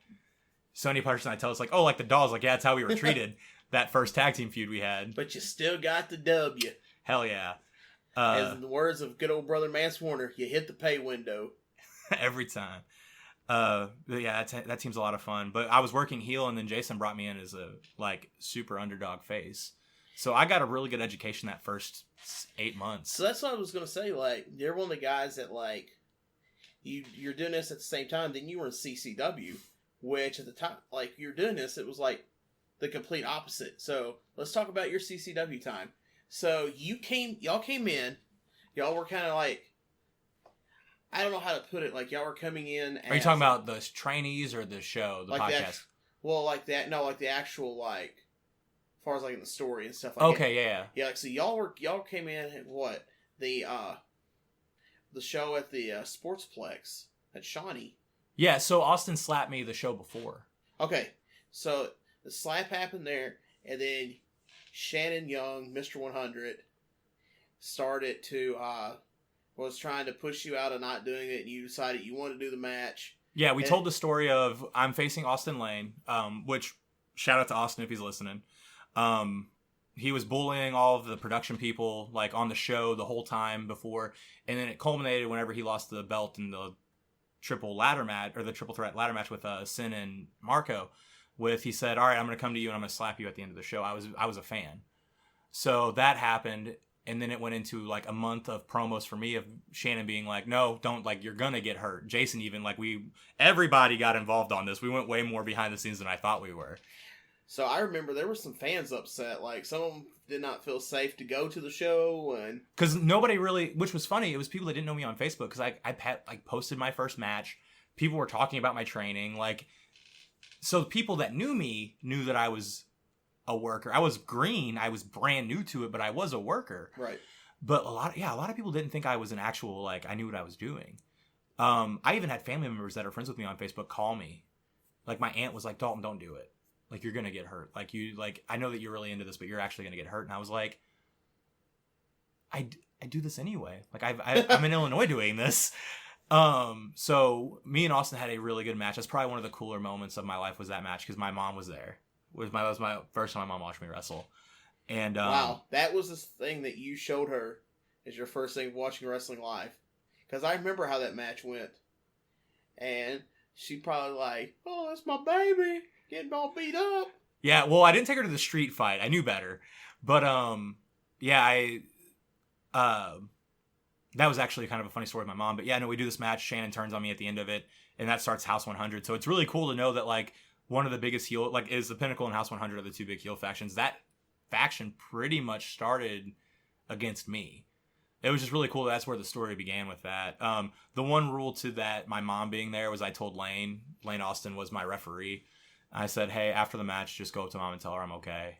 Because, like, my mom knows it's all a work, but at the same time, like, I think she also kind of worries about me getting hurt. Right. So I told Lane, I was like, no matter what, just let her know that I'm okay. It's like, what if you're not okay? I was like, just lie to her and let her know I'm okay. But, yeah, we did that, and then I broke away from wrestling. I only wrestled Austin once here. I started working Justin Smart, which that's probably my, like, heartfelt favorite feud. Because Justin and I think if we had that feud now, it'd be a lot better, just because I have more experience. But Justin taught me a whole lot in those, like, 4 to 5 months, and that's what led into Super Show. Where you got to team with one of my really good friends. Yeah, right? Nobody else was in that match? No, there was somebody else in that match. Yeah, Shannon was in. No, Shannon was in the after. Who else? Oh, yeah, Joey Ryan. Super problematic to talk about now. The joke that we've been making, I was wrestling Marco, and the Invisible Man was my partner. If we could just fight TV, like, CG that. Yeah, see, I don't know about that, because, like, I feel like it's probably gimmick infringement. Lawsuit would come from that. I don't want GCW. If GCW talks to me, I only want it to be as a booking, not as a, like, hey, don't be using our guy. Right. But that match was really cool, because that was the culmination of the story. So we have a big 3-way match, the Hustlers and Justin versus me, Marco, and Joey. And if I won that match, then I got to wrestle Shannon. So that... We won the we won the 6-man, and then I won the match against Shannon. That was probably that was the most, like, emotionally overwhelming days of my entire life. Which is weird, because, like, I've graduated college, like, I've, like, done really cool things with music. But that was, like, the pinnacle of my, like, that's where I peaked. So this is where, like, we have to pause this story and side note to another. So, honestly, and I feel bad saying this, because, like, I know a lot of people, like, it's, like, a big moment for them. And, like, they're super happy. But, like, anytime I graduated, like, college with any of my degrees, like, it was whatever. Yeah, it's Tuesday. To me, it's like, it's another day. And that's how it was with me, too. And I was the first person in my immediate family to get to get a bachelor's. And it was, like, it was a big moment. And, like, my mom was like, we need to go to the commencement. And I was like, oh, it's going to take forever. It's SEMO. Exactly. But I did it for her because I love my mom to death. That was the second time my mom's watched live wrestling. was Super Show 3. Okay. She's only been to 2 of my matches. She went to the first one, and then she went to the first Super Show. Ever since then, I'm just like, oh, I wrestled too much for you to go to matches. Don't worry about it. But, yeah, no, that's how I felt, too. I was like... Yeah, I was just like, it's another day. Let's get this done with so I can go hang out with my friends. Because it's not like graduation happens and then you die. Like, if it was like the culmination of your life, that's a big moment. But then it's like, oh, you have your degree now. Go find a job because you're about to get charged out the ass for your education. Exactly. So, like, it's just kind of more of a burden than anything. That's how I feel. I'm getting hopefully getting my master's in 3 weeks. 3-4 weeks. And I'm like, this is going to cost more money. I'm going to make a little bit more, but, like, I'm going to... So you're graduating or you're applying? I've already applied. Okay. Yeah, I should be getting my master's in a month. And it's one of those things where it's like, it's cool. And I'm going to be making everybody call me Master Anthony from now on at shows like JJ and Micah. Like, they're going to be calling me Master Anthony. Maybe Slammer if I can talk him into it. But, So, I thought it would be cool. Because, like, for mine, it adds the NBA at the end. Yeah. And then it's like... I literally think the only time I ever use the NBA part is, like, the signature of my email. And every time I read one of your emails, it throws me off. Because I forget. Yeah, because it's just like...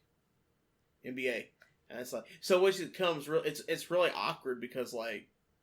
When I was sending out requests for bookings for, like... To bring people... To bring in, like... Get prices to bring in people for CCW. Like, and I would talk to them after they've gotten the email, and they're like... The first thing, but what's the NBA mean? Because we don't know. And I explained it to them, and they're like, and they're just like, wait, you have a master's? Why are you dealing with wrestling? Yeah, it's what my boss says at work. Yeah. Like, why do you deal with wrestling? And I'm like, it's fun. You do what I do all day. You throwing yourself aggressively on the ground helps. Yeah. And then it's like, even with a podcast, like talking with different sponsors and guests and things like that, sending emails back and forth. It comes back, it's like, wait, NBA, like, we see your profile here, like, you know, you're there with Slayer, or Marilyn Manson, and you have an NBA. It's but it's weird how, like, the Masters have kind of become the masters of our generation. Right. Like, you can get a bachelor's, but you're not going to be guaranteed a job. Yeah. But, like, now it's like the Masters is almost the thing that you need to get. Yeah, it's literally like the Bachelor's has become the high school diploma. Almost, which is really weird, and it's very insulting to the education, like I feel bad for people that spend, like people like me that it's like the first like generation college graduate, and it's just like, it's high school plus. So is this where I don't get on my soapbox and start talking about how dumb it is for them to defund education? And I mean, we can get into it, but I'm going to start throwing out some words that could probably get me in trouble. I mean, it would get you in trouble, it wouldn't get me in trouble. Yeah, no, anytime they defund education, I think it's the stupidest thing in the world. You know, I definitely think there's farther departments they can defund, but yeah. Anyways. So, you have this... I have the Super Show match, biggest moment of, like, to this point, my biggest moment of my wrestling career. So, that's April 2019. Yeah. So, moving forward past that, you fought Shannon in the match. Yeah. You put him through a door. Yep. You go where? I go to Heath Hatton. I wrestle Heath for a short time. Okay. So, that's the show at the... Sportsplex. We go back to the Sportsplex. Heath turns on me. Slammer's only pinfall W in CCW is actually against me. It was him and Leo D versus me and Hatton. I wrestled Hatton for 2 months. That show ends, or that feud ends at Anniversary last year, where we have the Cape Girardeau Street fight and Mikey was the ref. Let's see if I can remember this completely. I can probably do a step-by-step. Next month was the cage show, and I didn't want to wrestle because there was a cage, and I had my mouth just got stitched up the week before. So it's like, hard pass. October happens. I wrestle Zay at the Chaffee Ball show. Hold on. Yep, we're not there yet. Wait, we're not? No, I don't get to that point yet. The thing I want to say is, with the thing with Hatton. Yeah. I do. That's one of the things, like, I wish Hatton would have stayed at CCW longer. I really do. I think the feud would have been a lot more helpful if it would have had, like, 2 more months. Right. If we could have had 2 more months of shows where, like, because we very much had to fast track that story. Heath, if anybody doesn't know Heath, like, Heath has been training for 4 or 5 years at this point. He's very knowledgeable. He's wrestled a lot of people. Like, he's been on WWE TV multiple times. He's a wealth of knowledge, and he's a good mix between this is what people want to see and this is what you should do. And he's like, that feud was super helpful to me because a lot of it wasn't even what I learned in the ring. It was more or less what I learned how to set up matches. That feud with him, it kind of helped me because he would talk to me about like, all right, well, this is what we're doing within the story. This is how this would make sense. This is how this would make sense. Don't do this because this wouldn't make sense. Let's save this move for the blow off match. Like, he gave me a big education on that. I think if we'd had 2 more months, that feud would have gotten even bigger.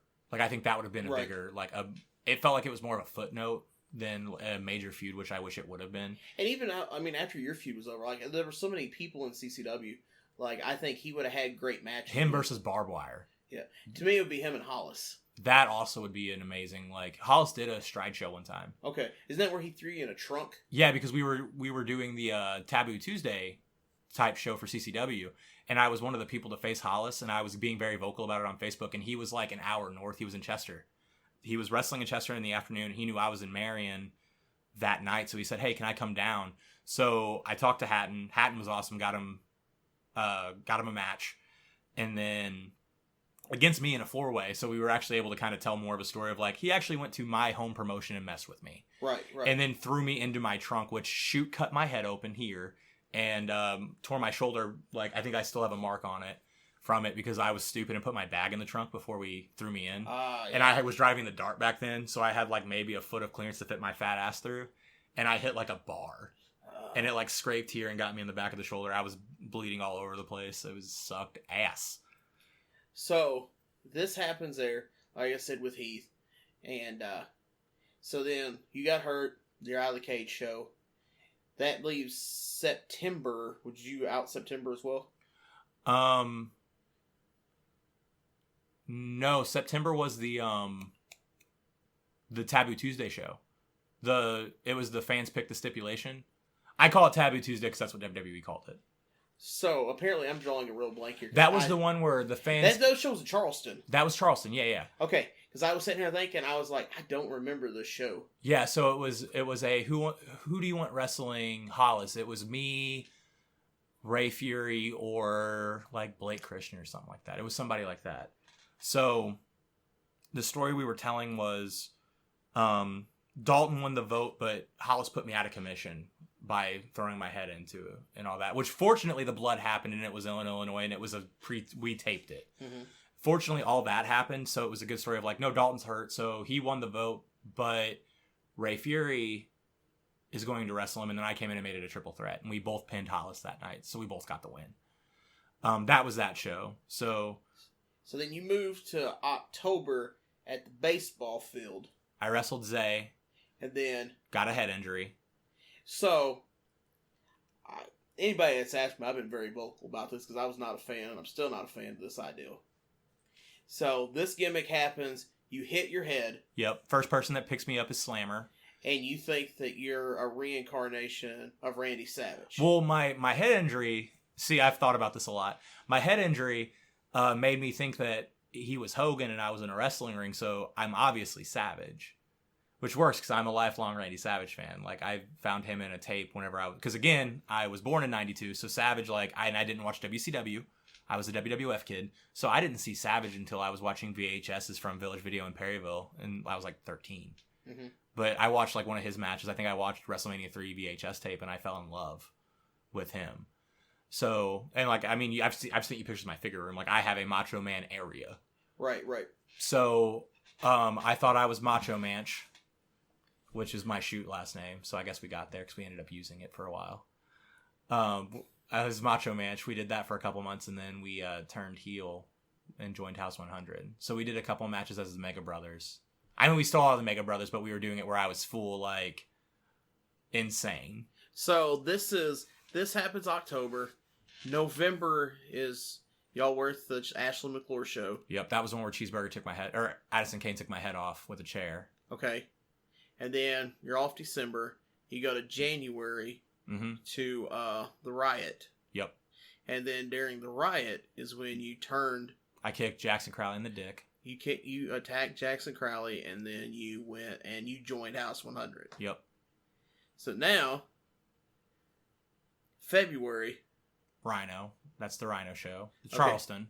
Okay, yeah, because that match, it was Rhino against Ryan. But it was Rhino and Otis.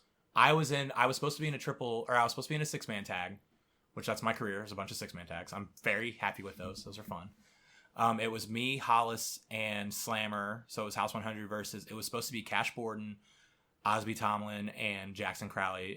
Jackson was hurt. Mm-hmm. Jackson got hurt that day, so it became a 3-on-2.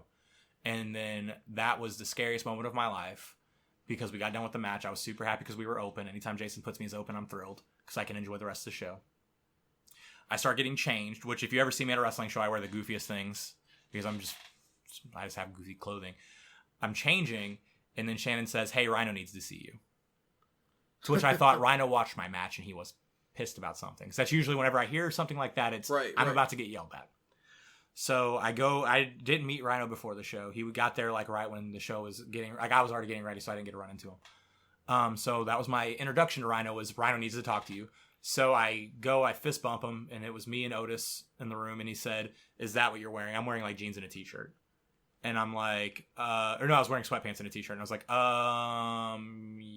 yes. Because I didn't know why he asked me that, and he was like, "You're gonna do a run-in wearing that?" Or no, he's like, "You're gonna be in the main event wearing that," and I'm like, I'm not in the main event. He's in the main event. I pointed at Otis, and he was like, "Yeah, you're doing the run-in." And again, my asshole got this tight. And then I said, "I'm gonna go change. Give me a minute." So I came back, introduced myself, and then we talked through.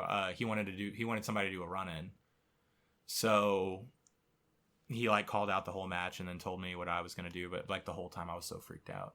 Because again, Rhino is right whenever I was like really getting into wrestling. Like I was watching it without family members, and that was during the Invasion angle, right, which they totally screwed the pooch on. But like Rhino was one of the like shining stars of that. So I've always liked him, and I liked 06 TNA, like 04 to 06 TNA was awesome. So you never went back and watched his ECW? No, I did, yeah. But I mean, I just as a kid, I knew him from this. Yeah. So that was really cool. He punched me in the head. I remember going up and telling you, being like, "He's gonna punch me in the head." I've never been so excited.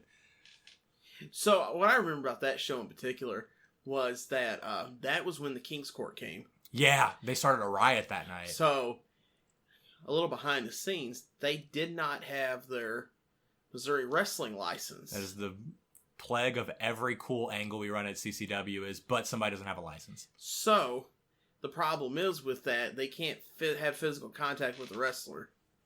So I'm just thinking, like, I'm there at the show for raffle and to sell Super Show tickets.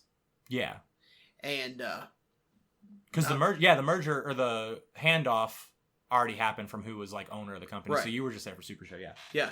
So I remember talking to a couple friends of mine there at the table while this was all going on, and then I see that when this is happening, I don't think too much about it because I know what's going to happen. Well, the problem is they're getting too close to the fans, and the fans are now trying to jump in, and the barricade's starting to come. The little plastic barricade that they used in Charleston is starting. Oh, we got a barricade story coming. We have a really funny barricade story coming. Yeah.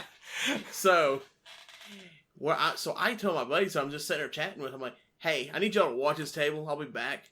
So I go up there, and at the time, Jeff is trying to get one side, and I'm at the other, because it's kind of one of them weird situation things. It's like the commission, like, understands. I think, like, a lot of them understand, like, there are still some of us that do business within the company that we're not wrestlers, but we have to be the ones that, like, if some, like, shit pops off. Right. If we put hands on a wrestler, push somebody or pull them back or something like that, it's not a big deal because we're having to do it for the show. That's why it was never an issue. It wasn't an issue then. And when Billy was heel, you'd always follow him. Yeah, because it was one of those things that was like, if Billy put hands on the fan, there's an issue. If I have to put hands on somebody, I'm not a licensed wrestler. I'm there, like, I'm not gimmick security or anything like that. I'm there if a problem happens. I have to stop it. You're kind of shoot security. Yeah. Especially back in those days. That's early CCW that shit was happening. Right. And that was when we were going to some spots where we didn't know how it would be. Yeah. We're taking it out of a pseudo city area where people kind of like... People know we're going into the sticks where it's still real to them, damn it. Right. And, they don't turn it down. Like Billy's not turning that Hillbilly's not turning it down. You know, he's going out there to rile them up and get after it. And some of those people, like, you go out there and you're like, okay, so what's going to happen? You just have to kind of keep your eye on it. Right. You know, luckily in the case of that show, the only thing that happened was he got Skittles threw at him. Yeah, and it didn't get in his mask. He was kind of pissy about that. I remember that. He was like, well, if you're going to throw food, let it hit my mouth.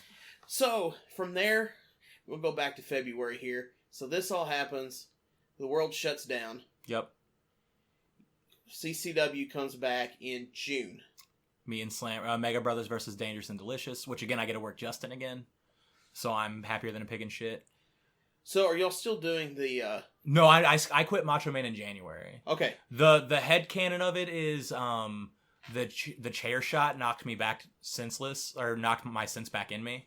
Okay. So you're not doing it, but Slammer's still... Slammer Mania. Yeah, nuttier than squirrel turds. Okay. I love Slammer. By the way, love Slammer. Like, I started training with him. He's one of my favorite people to deal with. He's super easy to deal with about things in the ring. He's cool with whatever.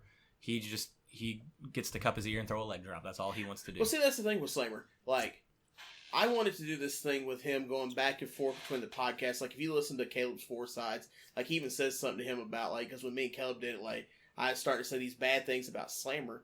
And it was just, like, to kind of start, like, putting a thing out there, like, to kind of help him get more heat. Because that's the thing. It's so hard for him to get heat. It's so hard for Slammer to get heat because he's such a nice person. Yeah, it's easy for me to get it because I look like an asshole. And it's you are in real life. Yeah, and it worked. And fortunately, I made a post about people wearing masks trying to be a good human being, and it got heat. So whenever the show started, people were already mad. They were mad at the human, not the worker. So it made my life super easy. I had family deals to deal with, plus I was dealing with hurt ankle. Which, yeah, because flip-flop. I remember you showing me that, yeah. Yeah, well, anyway, so I was back home, so I had missed the June show. And so I know going into it there was going to be some heat because, you know. I popped off on Facebook. Yeah, you popped off. Which, I say popped off. I said please wear a mask and social distance. Or I said please social distance and wear a mask. But then you deleted it. And you reposted it. Because those people were being way too toxic that I was like, you know what? You don't deserve to have your opinion on here, but I am going to repost it because I don't feel like I was in the wrong. Right. That's being called righteous and correct, which is the best feeling in the world. If you can be righteous and right. No. Ooh. You know what that's really called? Catholic. Being American. Oh, shit. Yeah. And I had some Americans mad at me. Yeah, some real Americans. But like... So we do that. I got some pretty good heat that night just because they were really mad at me. And I feel like they were booing the person and not the athlete, which if you can ever get that to happen, that's a good feeling. Get that MJF heat. Yeah. That match happened. It was a good match. Slammer has gotten a lot better over the course of 2 years. That was the number one takeaway was, man, Slammer's gotten a lot better. And then we had the Super Show match. So we did that match, lost to them, but then we got put in the Fatal 4-Way tag for the championships against Casey's Finest, King's Court, Dangerous and Delicious, and Mega Brothers. So, we've been building to it for quite a while now. Let's talk about CCW Super Show 4. It's such a good show. Let's start at the beginning.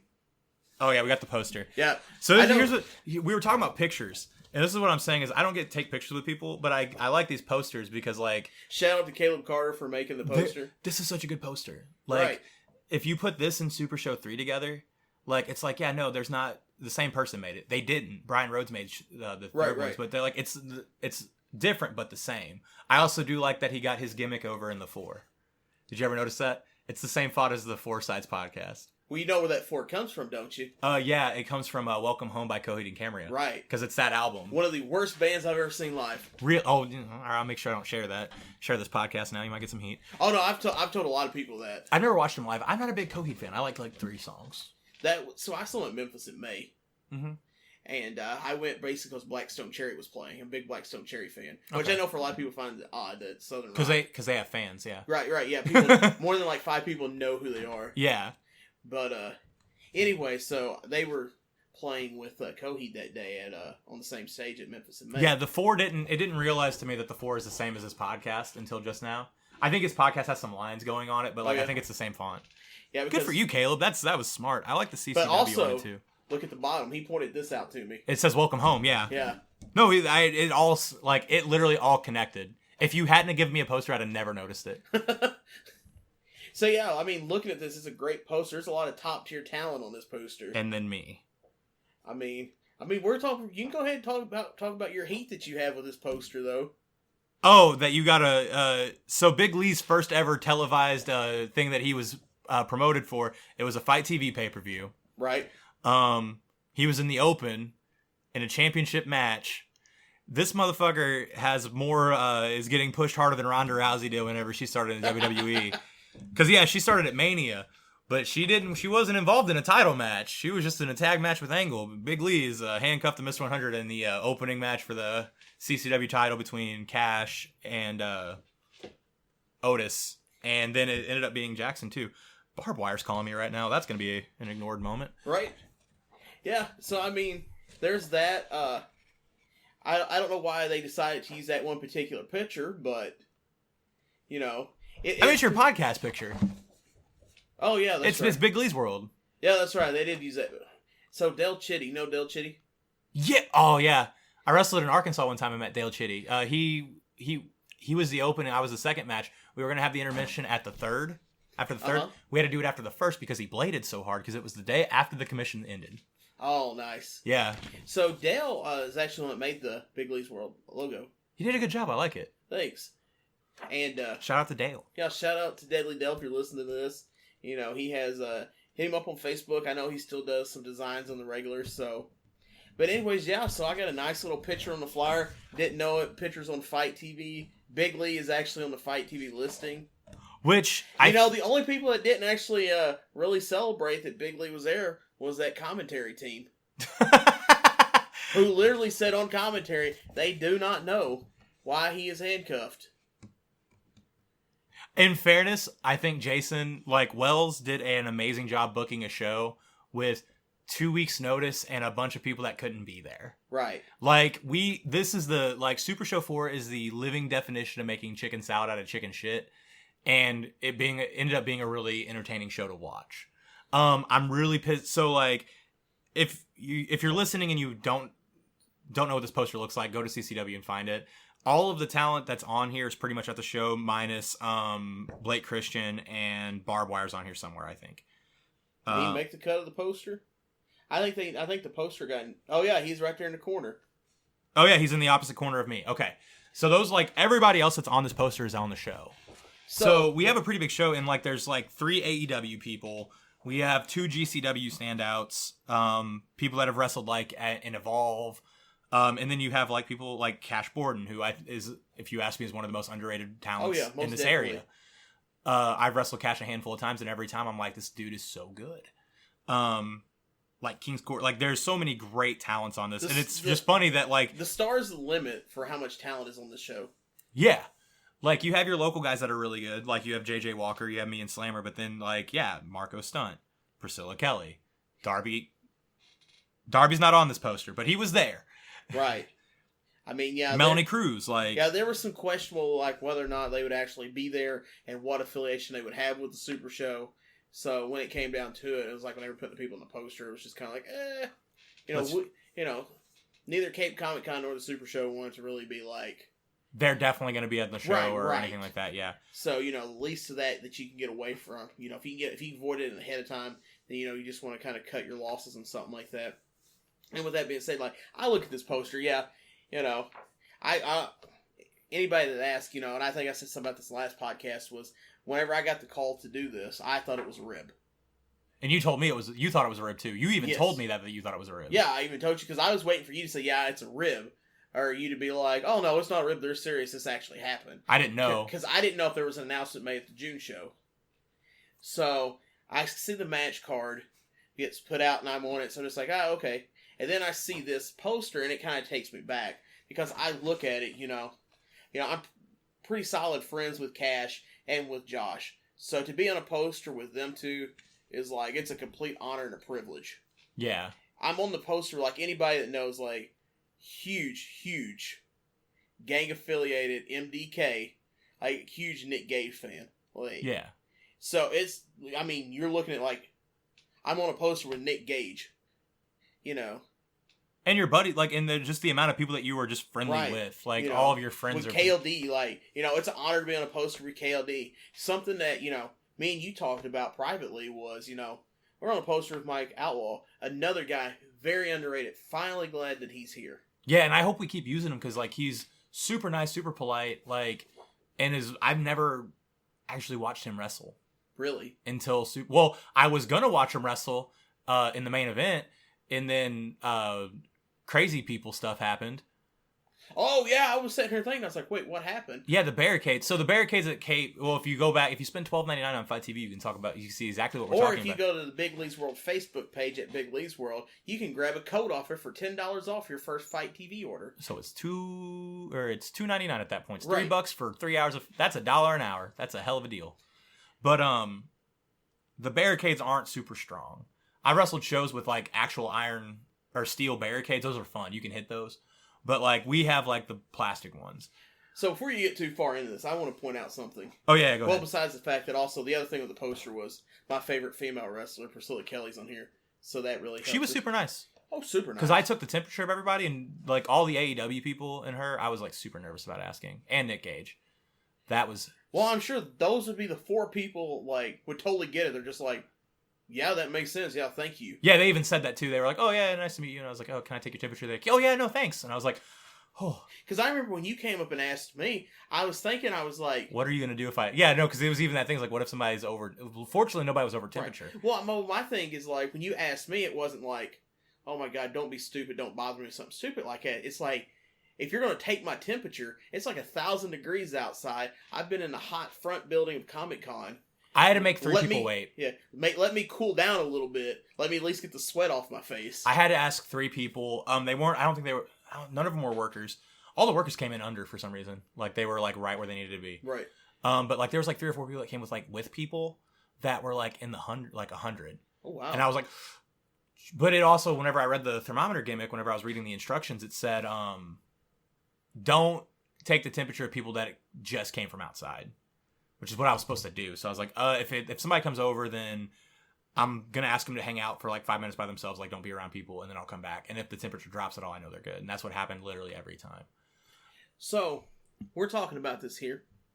I don't do good wearing headphones with this. No, you're good. But, because I keep wanting to pull the mic off. But, so the main event, we'll set it up. JJ Walker and KLD and Mike Outlaw against Marco, Logan, and the King, Nick Gage. Yes. Mama Stunt's favorite team ever, by the way. Exactly. But, no disqualification.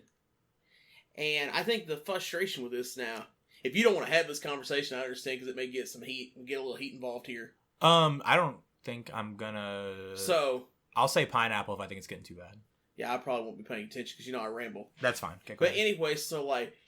And I've talked to a couple people about this since this has happened and since the pay-per-view came out. Okay. So... there were a lot of concerns going into this match by having a talent like Nick Gage. Which is fair. So, personally, I'm well aware of what's going to happen as far as, with Gage. And there are people there who are like me who travel throughout as part of, the fan base, the murder, death, kill gang, whatever you want to call it. We're dedicated to the cause of the death match. Yeah. So, I had a couple buddies. Shout out to Dallas if you're listening to this for making the trip down from St. Louis. Was that the guy that was hanging out backstage with you? Yes. Okay, I met him. Yeah, he was nice. Yeah, super nice guy. So, shout out to those guys. Shout out to them. And there were a couple people like Noah and Caleb, stuff like that, who, they're aware of what Nick Gage is and what it's about. But I think there was a lot of people that didn't. I think that Dwindle did a really good job. He put a parental advisory. He put a parental advisory, and it's not like, hey, bad things could happen here. If you're offended, leave now, and then hurry up and start thinking. He went over professionally what needed to happen. To get the warning. It's like, hey, we're giving you a parental advisory. This is the main event. Nick fucking Gage is about to get in the ring. Right. Which I am kind of salty he didn't do his full thing, but Dwindle ain't cussing. Right. Yeah. But so he gave him adequate time. I didn't really see anybody get up. It also helped that we were doing ring cleaning between each match. Right. So, he had this whole time there. So, he did it properly. And he even gave him time. Gage was the last person to come out. After Marco was the 5th person to come out, then it was time for Gage. The chant started immediately. Here's the thing. Was that you that started it? Yes. Okay. By the way, if you don't know the chant, it's Nick fucking Gage. That's the chant. And there's also MDK. Murder, Death, Kill. Yeah, You've taught me all these, by the way. Right. I didn't know these prior. I'm not a deathmatch guy. So, here's the thing. The idea originally was I talked to Nick before he went out, or before the match was starting, because I was getting bandanaed up to go back out into the crowd. Hell yeah. So, I asked him if he was going to go through the crowd. Because the idea was to be, okay, if he's going to go through the crowd, we want to kind of make this as authentic as possible. Go through the people that know. Right. So, if he's going to go through the crowd, we're going to get the people that know to be at whatever corner he comes out at. So, they're ready. So, it's centered there. Because we don't want an issue to where somebody, they're around a bunch of people that don't know what's going on. And Nick Gage pushes somebody, which he's right. want to do. Right. And they be like, you're not supposed to put... There's a lot of Karens in 2020 is what right. I'm getting at. So, and of course, even with that, you can watch the clip, who's the person he's going to push? It's going to be me. Yeah. Dallas. Because, he knows those 2 people. You go to the people that are going to get your heat. Right. Well, he knows that... I say heat in the good way that time. Right. He knows who actually knows what's up. Yeah, them 2 and then Steven on the other side. Yeah. Because Steven was the one that tried pushing him on the other side if you watch the pay-per-view back. That was that dude, yeah. Shout out to Steven. I have no idea who Steven is, but he started to show a lot of love and support. So. He's a good dude. I like him. So, I look forward to talking to Steven somewhere down the road here. But, so anyway, he says they can't go through the crowd. So... Because Missouri Athletic Commission. Right, it's Missouri Athletic Commission. Which, watching I didn't get to see most of the pay-per-view because our match was second, and then, you know, I really went outside after talking to some people. I went back to the outside steps, and I just bathed in hand sanitizer. Which was a good idea. Yeah. Literally, people were like, yeah, you feel safe going to, if you go back to watch the match, I'm probably one of the few people that was out at ring that wore a mask the entire time. Yeah, well, because workers can't, I can't wrestle in a mask. We did little... it's debatable if you can without either. It's fair. But in the match before, the show before, I did a lot of spots in the ring with a mask, but it's because I was doing it as a spite to right. the people that I pissed off. So, but they're Micah, my manager, Micah Knight, shout out to Micah. She also wore a mask my entire match. And then I did a run in and I told her to come get me after I got beat up. I said, hey, come get me. Whenever she came and get me, she was still wearing a mask. Right. So it was you and her that were the 2 that were really good about it. So my deal was okay, so one had the bandana on, and I talked to him. He's like, no. So the ideal is okay, I don't necessarily think that they're going to take Gage out first. Mm-hmm. I feel it's either going to be Marco or Gage, whichever one's going to be the last one, to whichever their entrance is going to be. The big big entrance. So it's okay, so I have time, so I have to cherry pick which corner to be at for when Gage comes out, because I know that whichever corner it's going to be, everyone else is going to come there. That's part of it, because they're going to be there to get the rowdy part, and then that's going to pull it over here. The fans are going to see it, what's happening with us, and that means either one of 2 things. They're going to be ready for it, or they're just going to step back. Because they'll be oh, that's what's going to happen. Right. Yeah. So, we're all get over to the side of that, I call it section A2. But corner right to the the stage. Because, there were some people there in wheelchairs, things like that. And I was just I don't feel comfortable, with what's about to happen and having a group of people here. We could have had a little bit more space there, but I don't feel comfortable with, if things get too rowdy. You don't want to be around that. You want to be around where it's a little bit more. So I go, and we're all over here, and you can tell as Marco's entrance is finishing up, we all lined the guardrail in front of Kyle Johnson. Shout out to Kyle, because he just looks, he's like, what are y'all doing? And I just turn and look at him, and with a dead set, serious eyes with the bandana on, it's we're about to start a riot. How did he react? Because I like Kyle a lot. Yeah, and he just looks, and he's like, I'm going to take a step back. You can tell he's kind of a little worked up, why is everybody just getting in front of us? And then as soon as I said that, he just kind of scoots a little bit back, and he tells everybody, "Hey, sit down." Let's get them. Yeah. Yeah, and then when it comes out, that's when, Gage is like, okay, Gage comes out. Goes to that corner first. That's where your heat of your entrance is. Now, how terrible commentary did of putting over what was going on, because they were not prepared for what the Nick Gage fan base or what Nick Gage brings. Yeah. So, you have that going on. And, we're keeping it going. Because here's the thing.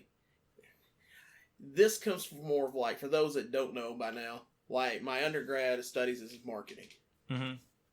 So, you want the crowd itself to be into it as well. But you're also doing a thing for like pay-per-view internationally.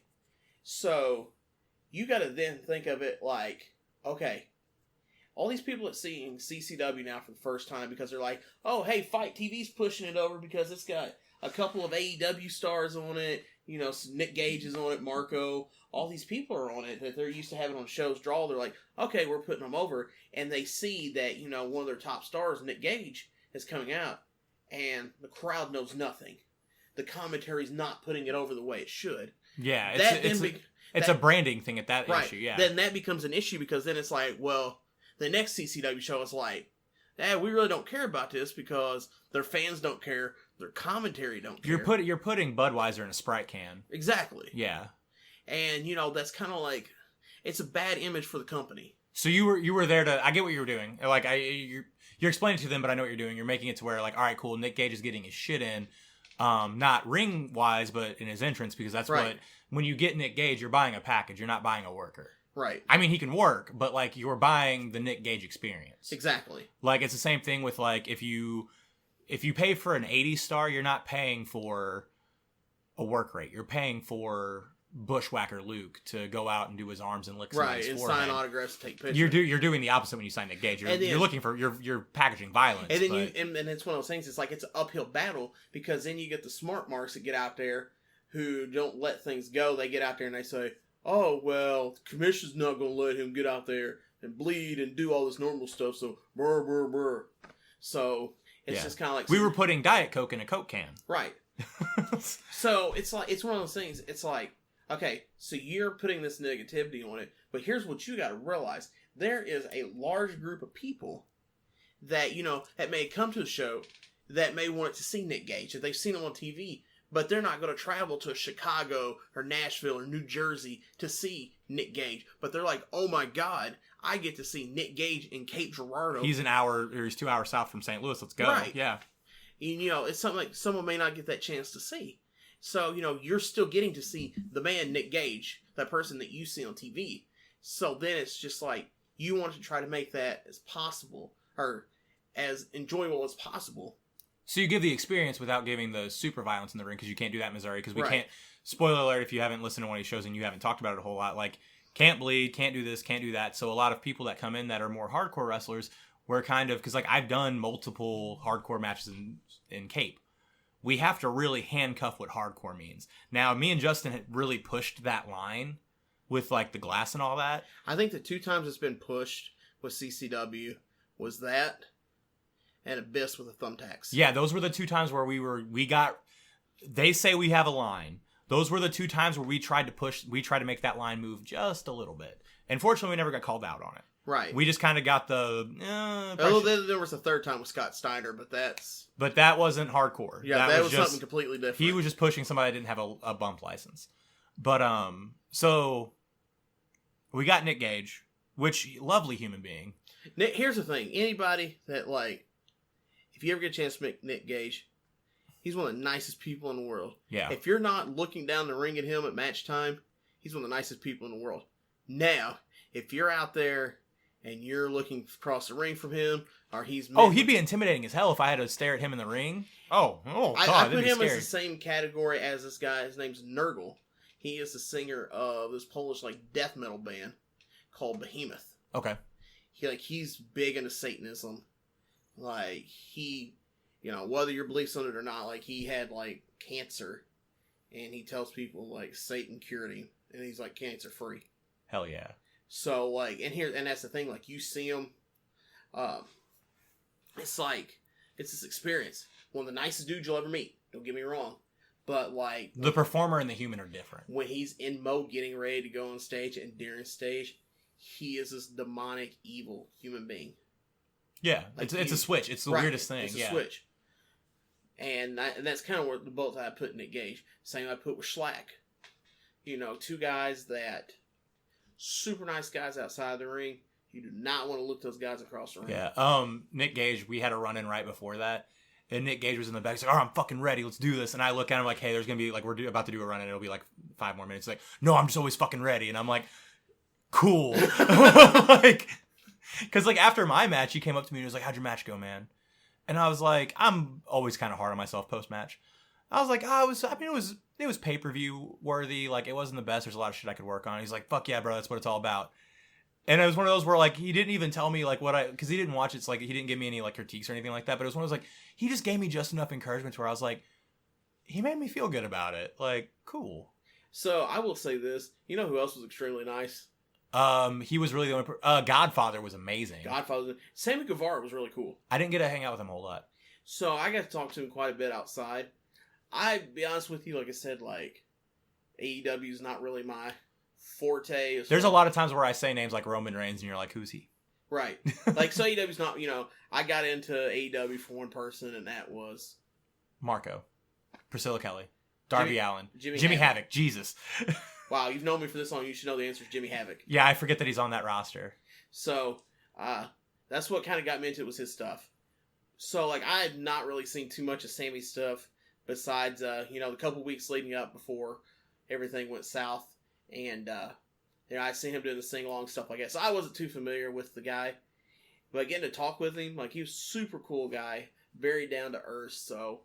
And, like, I seen him, he was going over, like, with a couple of guys in the matches, you know, like, after the match, like, critiquing it, telling, like, all the good stuff he did. Very positive dude. Yeah, I unfortunately didn't get any of that. But it's also one of those, like, whenever CCW runs a show, there is always a chance that I'm going to have more than one responsibility that isn't wrestle.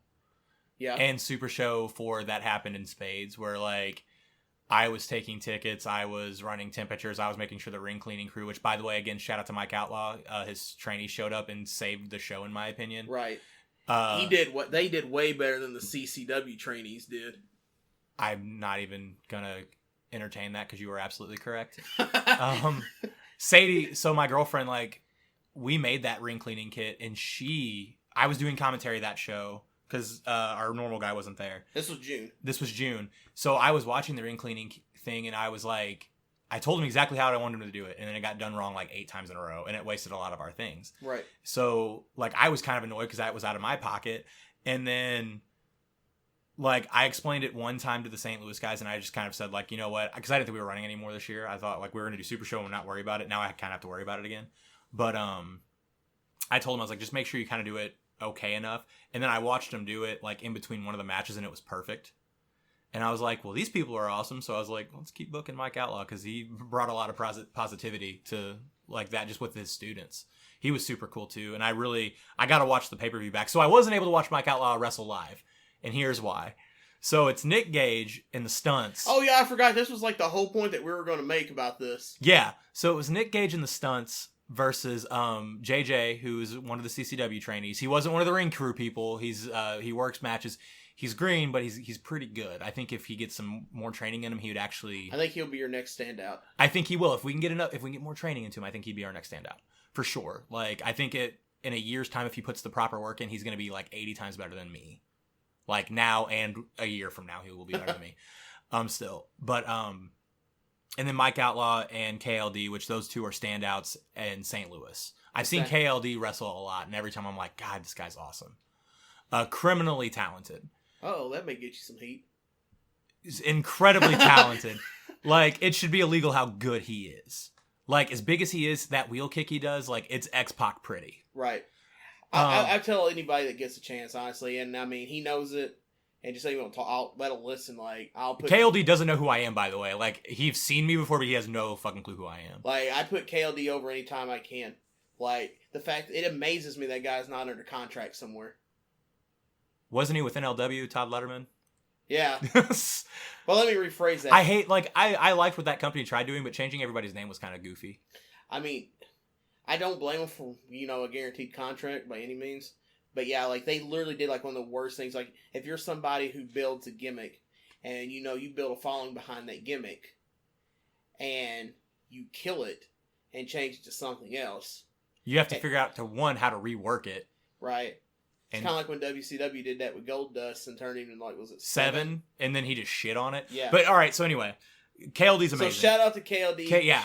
Shout out to Mike Outlaw. Either one of those two guys are great talent. You need both of them on every show that you can get them on. Yeah, and I'm thinking that for CCW. Like, we need to make sure we get them more. Yes. Because I think that's just, and that's good for our locker room, because we have a talented locker room. If you get more talent in it. Well, I can definitely tell you one thing that'll help it.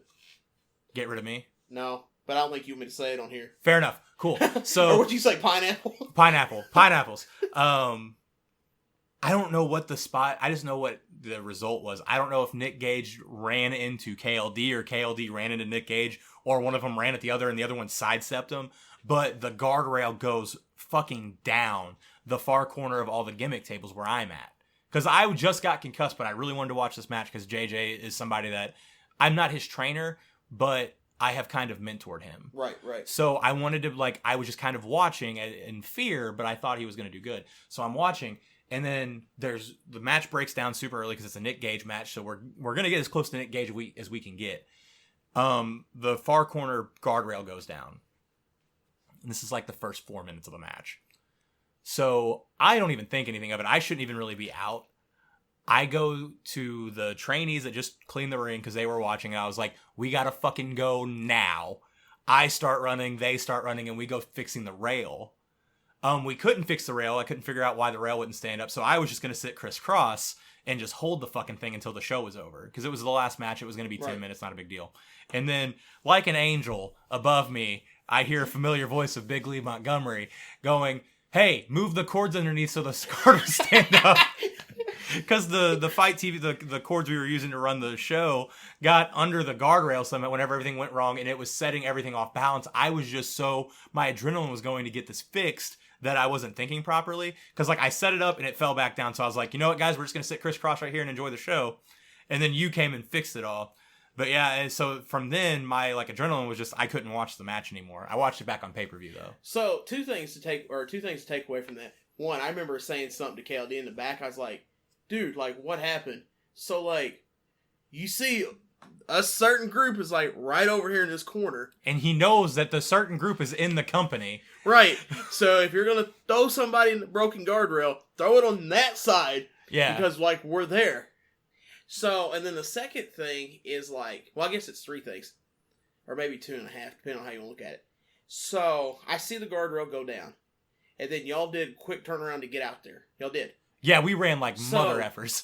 My ideal is okay, so something's going to happen. Either this has happened, so they're going to go for another spot where we're at, or this guardrail is going to continue to fall, and it's going to fall like a domino effect. Yeah. So we're going to be over here if there is another spot, or if the guardrail does start to fall around, then it's kind of like a half and half, where you've got one half and I've got the other half over here with them. Yeah. Well, nothing happens with our half after the entrance, because ours got moved during the entrance. Yeah, I remember that. So, anyways, so now we go, so this is happening, y'all are still struggling with this.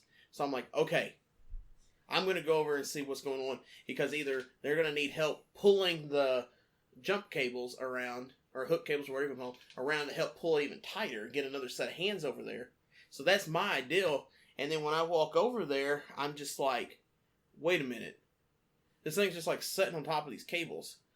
Because I already had the bungees. Right. I had everything tightened because you even messed with them. It was like, nope, that's tight. And it was the cables that we were running for Fight TV that was getting in our way. So I was just I seen it, I was like, well, hey, let's just move these cables out the way. And it fixed it because I'm stupid. So, here's the thing, like you said earlier, to me, and I put this on Facebook, it was probably the best Super Show, best CCW event there's been, just for the fact that, Gage was there, there's a lot of solid talent, previous talent we've had there has been okay, I'm not a big fan of, but for me personally, there's a lot of talent there I was a fan of. Yeah. And plus the fact that I'm on the poster. That was pretty tight, yeah. That was cool. I make the joke that you have a bigger picture of me on the poster, but it's pretty cool to have you on the poster.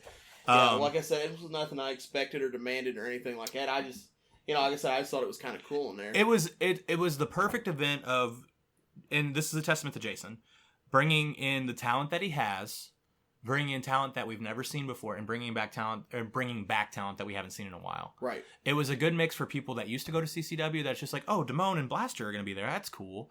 And then you're just like, you have the people that are like, oh, Mega Brothers, King's Court, like, well, nobody said Mega Brothers, but like King's Court, the Crowleys, Cash, all them. Slammer and that one guy that hangs around Slammer. So, yeah, Slammer and the guy that used to act like Macho. And then but then you also have like world famous podcaster Big Lee. Big Lee's on the poster for the first time. Mike Outlaw, it was his first CCW show. KLD's back. KLD's back, yeah. And that goes back to the whole people that we booked before. It's a shame that we haven't gotten KLD to do a lot of matches. He's done Riot matches. He's done like a tag team match. But he hasn't done a lot of just matches for us. Which is a shame because, again, he is so talented. But we also know why. Yeah. But again, Pineapple. So, So with that being said, like, we'll talk, I know there were some upset people, some stuff that happened beforehand at the Super Show. Like, with the setup and things like that. Here's the thing. Like, for what all happened in a short amount of time, we had to make things work. Shout out to Sadie. Like, she stepped into me for covering the Godfather table. Yeah. So I could go upstairs to help Ken with tickets, which lasted about a total of 5 minutes before he came up there and sent me and Shannon down to go start seating people, which was such a great idea. And Mr. Shannon dropped the ball, and because I made a joke to him as we're setting the seats up, because we're trying to set people, because you got to remember, like, we're setting people, we're already getting ready to go live on Fight TV, and for the people that actually follow the local story or what's going on, you guys are healing each other. Like we're about to be handcuffed as enemies. You guys should have just walked out handcuffed together. Dude, I know, no. That was, being handcuffed was, like, terrible. Because it cut your wrist, didn't it? No, it cut his. Yeah, it did, because he said that, and I was like, why didn't you put wrist tape on? Because I got handcuffed that night, too, and I kept my wrist tape on for that exact reason. Well, I don't think either one of us had ever, knock on wood, had ever been handcuffed before. So we're just like, I had gloves on, but I didn't think to put the handcuff over the glove part. You had it on skin. Oh, yeah, that'll cut. So, like, neither one of us, had experienced anything like that. So, anyways, we're going out there, and, we're starting to get the corner, and I just look over and I whisper to him as a joke. I was like, well, I guess kayfabe's dead. And then he gets on the mic, and he says, well, kayfabe's dead. He took it as a worker. You said something. You were like, drop down, drop kick. And he went drop down, drop kick. Right. And I just started laughing. I'm like, oh, man. Well, good thing it wasn't Fight TV, because if that had been Fight TV, we would all heard about that. Oh, I don't know. It might have been. No, it wasn't, because Dwindle hadn't had the mic yet. Okay, good. Because that would have been, I'd have been like, well, I got to share this moment. Hopefully the production company that did that would go back and edit the video, which I doubt it will. Because, like, I think probably a lot of it could have been cut out, like, where Dwindle's out there.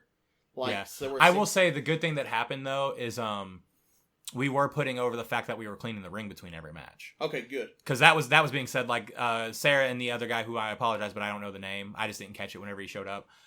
They put it over every time. And it's one of those, like, that seems really dumb, but in today's climate, it's really good that we, had a ring cleaning crew, we had a ring cleaning kit, and it was being told that they were cleaning between every match. And it didn't take a whole lot of time. Those guys were they were really fast about it. And they did it properly. That was the two good things. Yeah. So, I mean, that's kind of got us caught up here on today with the story. Like, there's a couple things I want to get into before we get into questions. Okay. Oh, shit. How long have we been recording? 12 hours. Dude, we're at 2 hours. 2 hours? All right, cool. We can knock this out in 30. A 2.5 hour podcast. Well, actually, I think we're at 2:13, so probably the time we edit it down, it'll be... Oh, we're good. Yeah, we're fine. I've done longer ones. That's fine. Let's do it. All right, what do you want to get into? So, you talked about something like in the transition. I want to talk about that with you.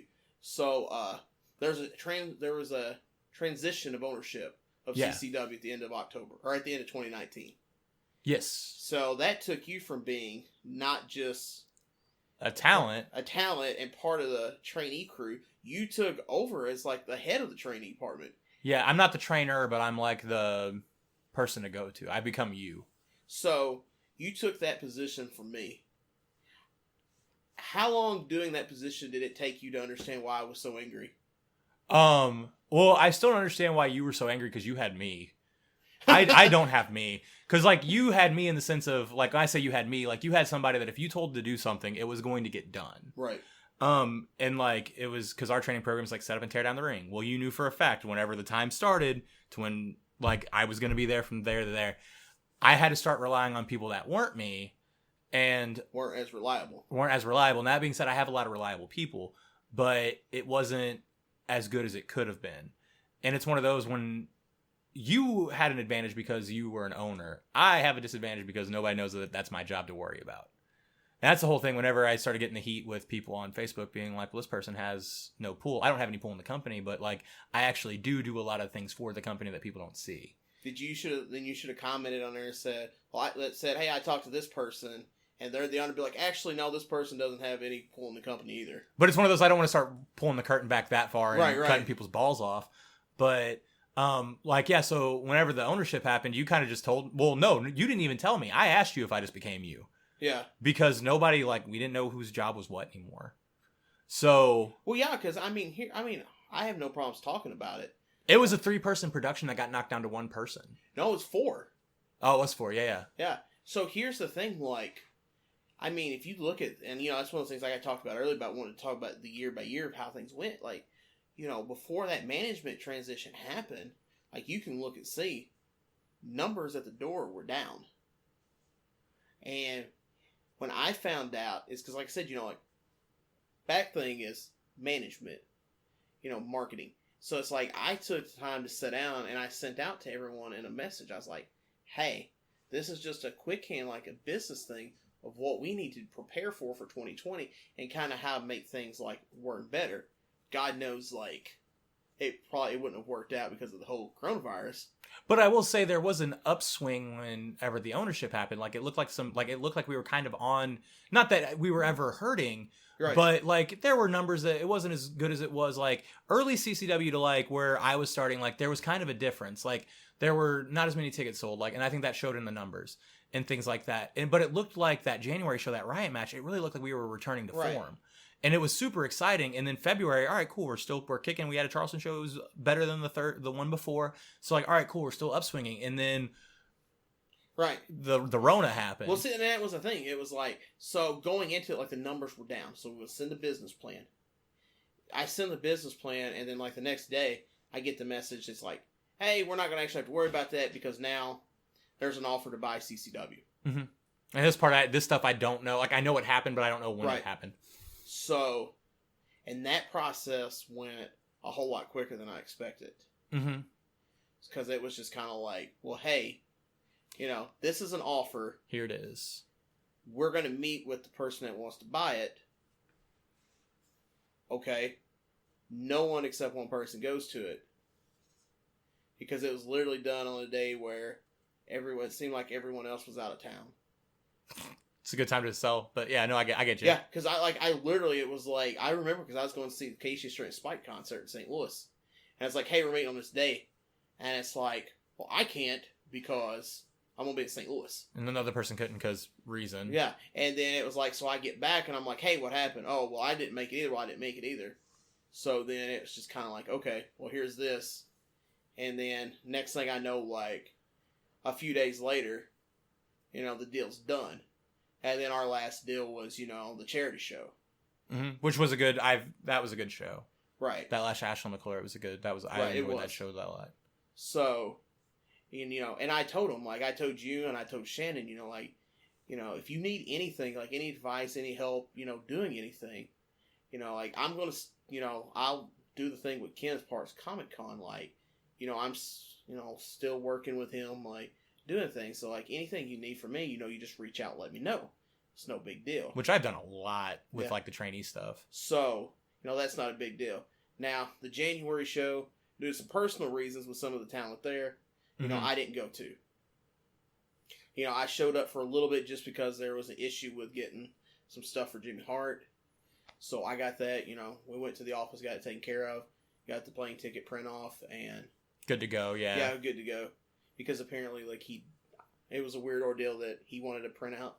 Oh, yeah, because he's old school and wanted an actual ticket. Yeah, so it was so I missed that show because, like I said, I helped with that part just to be helpful. You were a good person. That's don't run the gimmick. Yeah, no, you're good. I mean, you're a piece of shit, but you're right. A decent human. So then, like I said, I missed it. Kayfabe's dead. Yeah. So then February came around. Well, I already knew February it didn't matter. I was going to be there because I want to meet Rhino. Yeah, and the Charleston shows are kind of your baby in a way. Yeah, like those are always the shows you were worried about. Yeah, and plus, I mean, that's the first one. I wrecked my car in an ice storm. So, oh yeah, that was. Yeah, so, and then at that point, like I was going to do the tickets for the Super Show anyways. So you needed to be there, yeah. Right. So it just kind of faded out, and then like I said, in March I was going to have to miss it because I'd already had plans to go to the Necro benefit, which of course it got canceled. CCW got canceled. I wrestled the last week before everything shut down. Where did you wrestle at? Stride. So I was going to say, because I went to Glory Pro like the first weekend in March for Gage and KLD. Yep, that was the same weekend. Okay. So then everything kind of shut down from there. And then, it's a good time off. Kind of work with Comic-Con, kind of talking with things and trying to organize things after the world ended, and trying to figure out what's going to happen next. So, It's just, it's very impressive. It's a testament to the ownership of CCW and Cape Comic-Con because they run the Super. But, like, it's a testament that we were as safe as we could be. Now, of course, like, I would have been a lot more comfortable if the fans would have worn masks. But that's neither here nor there, and I don't want to get into it. But, like, we had people... I ain't afraid to say it. Wear your mask. Quit being stupid. What he said. When you say it, you don't get heat. But whenever I say it, I get heat. So I was trying to avoid it. But I will tell you, like somebody else who recently gained some heat from a business decision that they ran. It's different, like, in a fact of you're, somebody like him who's a nice person that, who runs events that are very family-friendly, nice, family-oriented. Like, you're not going to want to have to get into an argument or tell people where they can go if they don't like it. Yeah. Versus somebody on my side who's like, fuck it. Yeah, I don't care. But, it's just a testament that we were able to, like, as safe as possible. Like, the ring was clean between every match the last two shows. And will happen in August.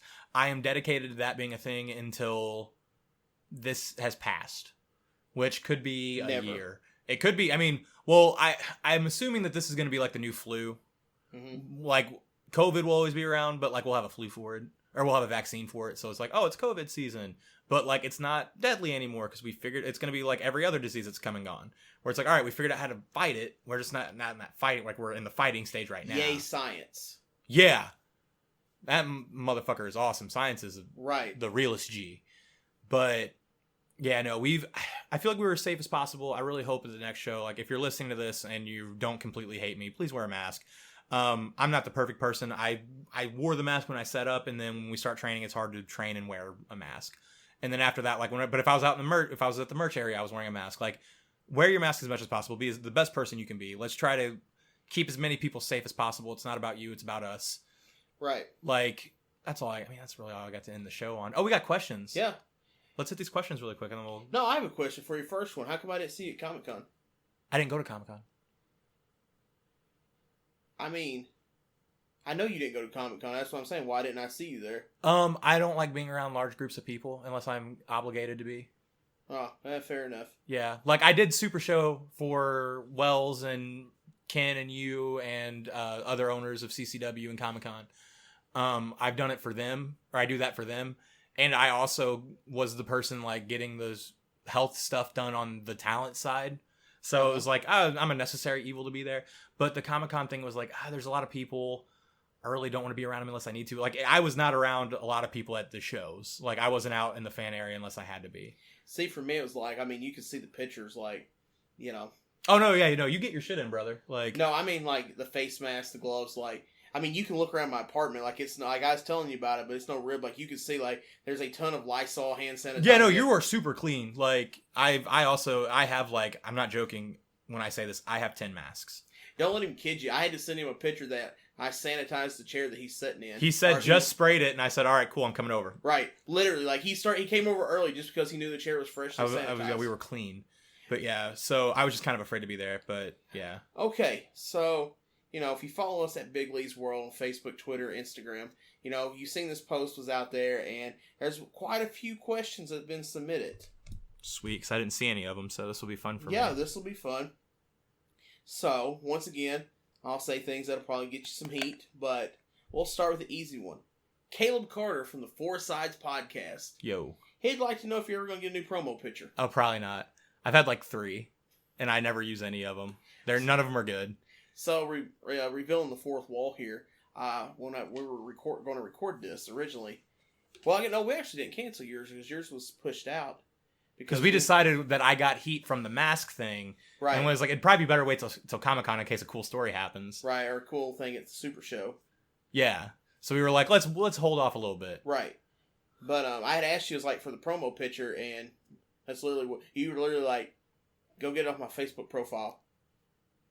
So I forget, because I have the really good picture that Allie Hebert took at the Chappie show. That's the one that they use for every photo. Is that one? That's what he was saying. He's like, you ever going to get a new one? Probably not. That's a good one. It's like the one time I felt like a wrestler. Yeah, then you got hit in the head. Yeah, and it was a sweet headbutt. Yeah. It was a sweet diving headbutt. Sanchez Hernandez. Damn it, Jerry. So, we're going to put heat on Jerry. Because he wasn't there. Yeah, Jerry decided, instead of being at the Super Show with a bunch of great talent, like Nick Gage, Bigley, Dalton Anthony, Priscilla Kelly, KLD, Mike Outlaw, Cash Borden, Marco Stunt. One of these things is not like the other. One of them's me. Nah. So, he could have been on that card with all of us. No, he decided to go down to Tennessee and RAF. Which he could have done here for way less gas consumption. Right. But it's fine. We don't need to rap. We don't need to rip. Yeah, we don't need to rip on the fact that Jerry's like, I get a bigger payday even though I got to spend more money in gas to go there. I mean, the Rona dropped gas prices. Oh, now they're going back up. I know. I saw $2 a gallon. This shit's crazy. So, side note. This is why we're going to have a 4-hour podcast. Oh, yeah, most definitely. So, when after Mom had back surgery, I'm driving back home every weekend. Because I was telling people, this past weekend was my first weekend in Cape since March. So, I'm going down there every weekend. So, when this all started to really get big down there, gas drops $1.19 a gallon. It was lovely. It was. And I'm driving. It's not like, I'm sitting at home while it's $1.19. I'm still on the road because, that's a good 100 miles each way. Yeah, you're spending $8 in gas and filling your car up. Right. It's great. I mean, it also helps to drive cars 38. It's 38 miles a gallon. It's Corolla. I'm fucking there. I don't drive anything big. So, what's Jerry want? Jerry wants to know. He said, "Oh, geez, where do I start?" I replied back, usually the beginning. That's a good place. He says he asked Bradley what he thought, but of course Bradley didn't message it. Yeah, Bradley doesn't know how the internet works. So he said he wanted to call in, and I'm like, that's not how this works. Right. I mean, but he wants to know what. How about favorite tag team of all time? New Age Outlaws. Really? I was born in 92, so I was 7, 8 whenever they came in. And any person that references their ass that much and not realizing that it's a sexual thing, just being like, it's a butt. This is fucking hilarious. And the Road Dogg was entertaining. Their matches, if you go back and watch, not great. They were very formulated. One of my favorites is them versus Cactus and Chainsaw Charlie. That was a great match. But that was before they were doing all of the ladies and gentlemen, boys and girls, children of all ages. It was the night before or the week before they joined DX. Yeah. So, but if you what's all of your favorite tag team, New Age Outlaws, favorite wrestler is all time is X-Pac. I was very much a DX kid. I gotcha. I got in trouble in kindergarten for telling the teacher to suck it, and I did the gimmick. Yeah. I mean, I don't know. I don't see how anybody answers not the Dudleys, but God, they're so good. Mm-hmm. Noah Hudson wants to know. Favorite wrestling move of all time and favorite wrestling figure of all time? Favorite wrestling move, I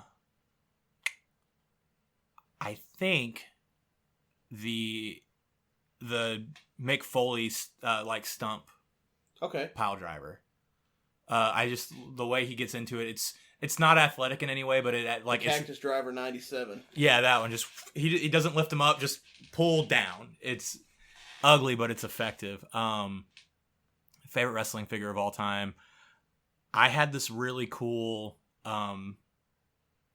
X-Pac figure. It was a not boneless. It was a bone crunching action figure. He was in red and black with the arrows. That was probably my favorite one of all time. Okay. Yeah.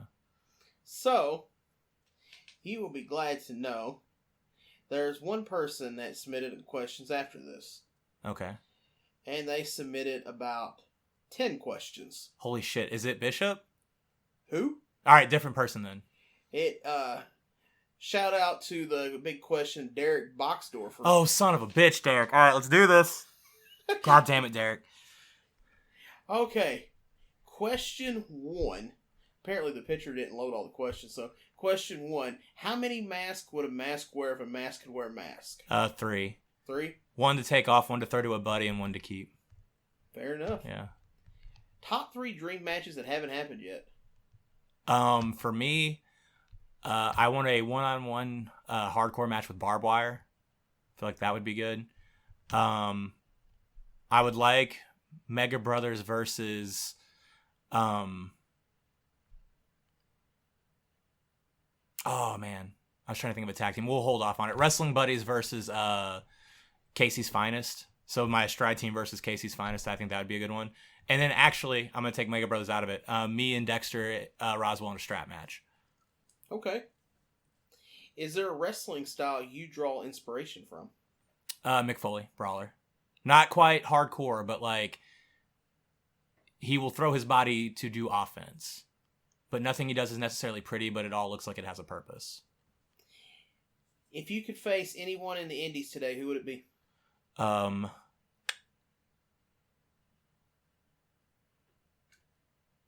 gonna say it, Warhorse.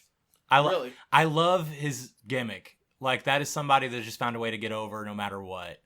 And like, he's amazing on like social media. Him and Gregory Iron, those are the two. Okay. I'm using 2 there. If you made it big, which company would you want to get a call from?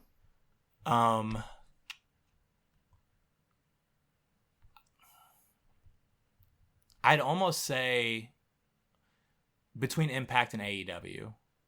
Okay. Yeah, Impact does a lot of like, for everybody being like, oh, they're almost out of business. They do a lot of really cool things. I think they let people be creative because they don't have a lot of creative people in the back. But the workers are creative, so it checks out. Question 6. Jesus Christ, I'm doing good. We're getting through them. Which of your little boyfriends is your favorite? Not Derek. Jesus. If you are a grown-ass man and your insult is you and your little boyfriends, you need to grow the fuck up. There you go, Derek. That's what you wanted. God, it pisses me off. I hate homophobic shit. So, on Reddit, it took me a minute to realize what that was referencing. It was referencing the mask post. That's what it was. It was a reference to the mask post because Derek and Asa got called my little boyfriends.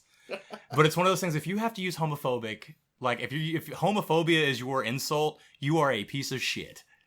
And that's why if the people in question ever apologize to me, the exact thing I hear will be, eat shit. And I'll walk away because I don't know. I have too many people that are in the LGBTQ community to be like, no, using those insults are okay. No, I have more people close to me that matter for me to not back down from that.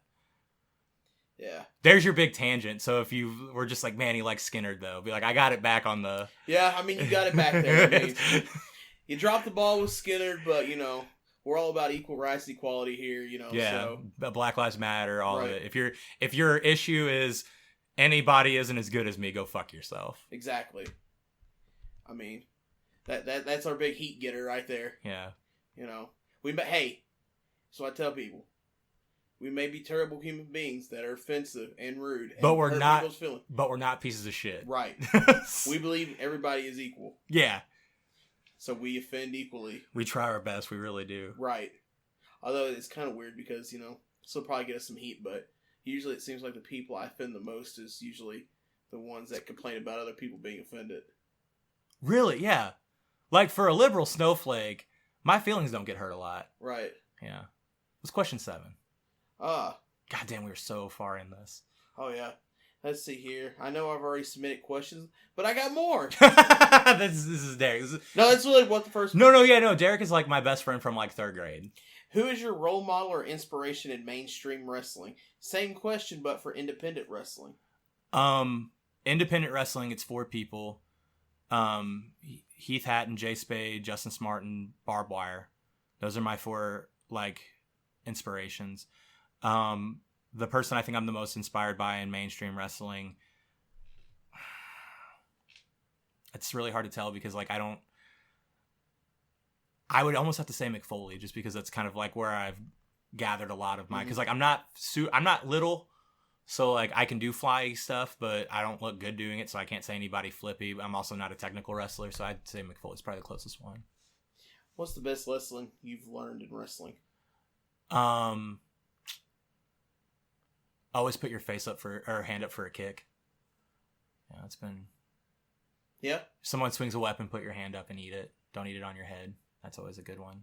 I learned that really early in my career. It's not the 90s anymore. No, put your hand up. That's honestly the best lesson I ever learned. Just put your hand up. So CT is real. Yeah, and like I've had concussions and they fucking suck. So yeah, put your hand up's probably the best lesson. Who wins in a 3 versus 3? Mick Foley, Dude Love, Mankind, or Godfather, Goodfather, and Papa Shango? See, if you would have put it as Kama Mustafa instead of Goodfather, I'd almost have to lean towards Charles Wright. But Cactus Jack is crazy. Well, he didn't say Cactus Jack. Oh shit, say it again. Mick Foley, Dude Love, Mankind. Oh shit, yeah, no. Goodfather, Godfather, and Papa Shango. Yeah, because I don't know why he didn't put Cactus there. He's simple. He's one of my best friends. I keep him around. Because that just seems kind of... It's an obvious one because it's just like the 3 faces of Foley. Not Foley himself, it's the faces of Foley. Right. What does the future hold for you as far as wrestling business goes? Man. Now that you're a wrestler, trainee, corporate. My goal for any show is someone sees that they have to wrestle Dalton Anthony and their first thought isn't, well, fuck. That's what my goal in wrestling is. I have a good job. I love where I'm at. I would go travel more if I really wanted to, but I'm like, I got Stride, I got CCW. I love wrestling. I will always support wrestling. I will always learn from wrestling. I will wrestle until I don't get booked. But this isn't something that I think can pull me away from my actual job, which I love. So my goal is to just be solid. I want people to always be entertained by a Dalton Anthony match. If that has not always happened, and if it hasn't, I'm sorry. I try. I can't say how anybody watching one of your matches and seeing you get hurt doesn't bring enjoyment to them. That's the one thing. I think it's my biggest skill set is getting the shit kicked out of me. That's what I told Ray Fury. I popped him in the back because he told me what's your moveset, because we had a triple threat, and I said taking yours. And he loved that answer. I was like, I don't have a moveset. I do get my ass kicked really well, though. And Hollis was like, he does. So if you watch the opening of the... You're what the Brooklyn Brawler should have been. Yeah. I bumped for it properly. There you go. That was the opening of the Super Show 4 match, was everybody hitting their double teams on me. Because that's what I wanted to get over, and at that show is everybody beating the shit out of me. It works both ways. Heels, you just let them do it at the beginning of the match. Faces, you do it in the middle. But, yeah, no, I just want to... I always want to be learning. I just always want to get better. But I also want people to be like, all right, cool. If I'm in the ring with Dalton, I'm going to have a good match. I'm going to have an entertaining match, and I'm not going to get hurt. That's what my goals are. Don't get me wrong. If a company calls me tomorrow and says, hey, we're going to offer you this amount of money, come move here, see ya. Right. But I don't see that happening in the foreseeable future. So I just kind of have fun with it. So your Stride they're doing empty arena tapings, correct? So that's going to continue. As far as I know, maybe. I haven't gotten a phone call either way. If he calls me, he knows I'll be there. He just got to tell me the day and time. We're doing empty arena. Illinois is a lot more shut down than we are, which I feel like that's about to change really quick. If you look at the map of how the virus is going down in Illinois, because they continue to be limited versus what Missouri did, and it's causing massive spikes. Yeah, I feel like we're probably going to be shut down soon. So, yeah. But yeah, if he calls me and I'm healthy, I'm physically healthy. Like I don't have any injuries right now, but as long as I don't get the Rona, I'll go work shows. Empty arena shows make me feel better because I don't have to worry about people. And they also clean their ring in between everything. So I'm very fortunate to work for companies that care about their workers. CCW next show, August 15th. Yep. Don't know what I'm doing yet. Back at the arena. Back at the arena. That lovely building. I think so. I thought that's what I heard Saturday. I'm assuming we're at the arena. Well, when you do the episode with Jeff, we'll get it clarified. Right. Yeah, because I need to ask him. That's going to be one of my big questions for him. What is his future with CCW? Because I would assume that the hierarchy, the upper management of CCW would not keep him as the general manager with him running roughshod about what happened at the Super Show. I got a lot of people to kick in the face. I got to kick Billy in the face. I got to kick Hollis in the face. Those two. Yeah. If Jeff Lesmy gets his hand on it, I'm going to kick him in the face. But I got those two. I really gotta, because like, I get that we're not that well liked, but like, you shouldn't just be breaking legs out there. And I remember Barbed Wire breaking Sarge, or doing the same thing to Sarge, so I wouldn't be surprised if that little pinnacle has a third point. Mm-hmm. And anybody that knows me knows that I've been wanting to get my hands on him for a while. So I got a nice little checklist of people I got to start getting some feet to. So August 15th, Arena Building. You know, we'll see what the future holds for Dalton Anthony there. Advice you'd give somebody starting out? Listen. That is the number one. Listen and do what you believe. Do what seems correct. If you are being asked to set the ring up, there's a reason for it. If you are being asked to tear the ring down, there's a reason for it. I've been doing this for 2 years. I'm usually one of the first people to be at the building. I'm one of the last to leave. I am a firm believer of my hard work is the reason that I've gotten where I am. I did not get booked because I am Dean Malenko. I got booked because they know everybody that books me knows I'm reliable. That's what got you a guest spot on the Big Leagues World podcast. Yep. Once we got a date and a time down, I committed to it. When we just said we should do it, it didn't happen. But the second you were like, this day. I miss our Hardee's breakfast. I was thinking about that the other day because it was Super Show, and I was like, I miss eating Hardee's before shows. So I'm still not personally comfortable like going to a restaurant and sitting down to eat. I did one time at Perryville with my mom about a month ago, and I felt super. I was like, that was the last time I did it. So I ended up actually going to Hardee's that Saturday, just going through the drive-thru because I had to go to Comic-Con. Yeah. So I was just, and it made me think about it. I was like, man, I miss eating breakfast with him. It was so much fun. It was. Once this gets back to going, or, you know, we may just have to DoorDash and get it delivered. Yeah, once we're able to once it seems safe to go back in, we'll go see the new the nicest, oldest Trump supporters you'll ever see in your life. Oh, yeah. They were super sweet to us every time. They were. Offensive t-shirts and all, never said a word. Yeah. So, I mean, where can we find you on social media? Dalton Anthony on Facebook. I don't have a wrestler page. It's just my personal one. You're going to be super upset. All it is right now is masks, education, issues, and action figures. Every once in a while you'll see Maisie and Kazoo, my cats. Twitter is PZ. You gotta put over that your girlfriend's on there too. Oh yeah, Sadie's on there every once in a while. It's probably the best parts of it. Twitter is PZ85D Anthony. I'm trying to be more active on there. It's just hard. And then Instagram, I think I'm at Dalton Anthony 92.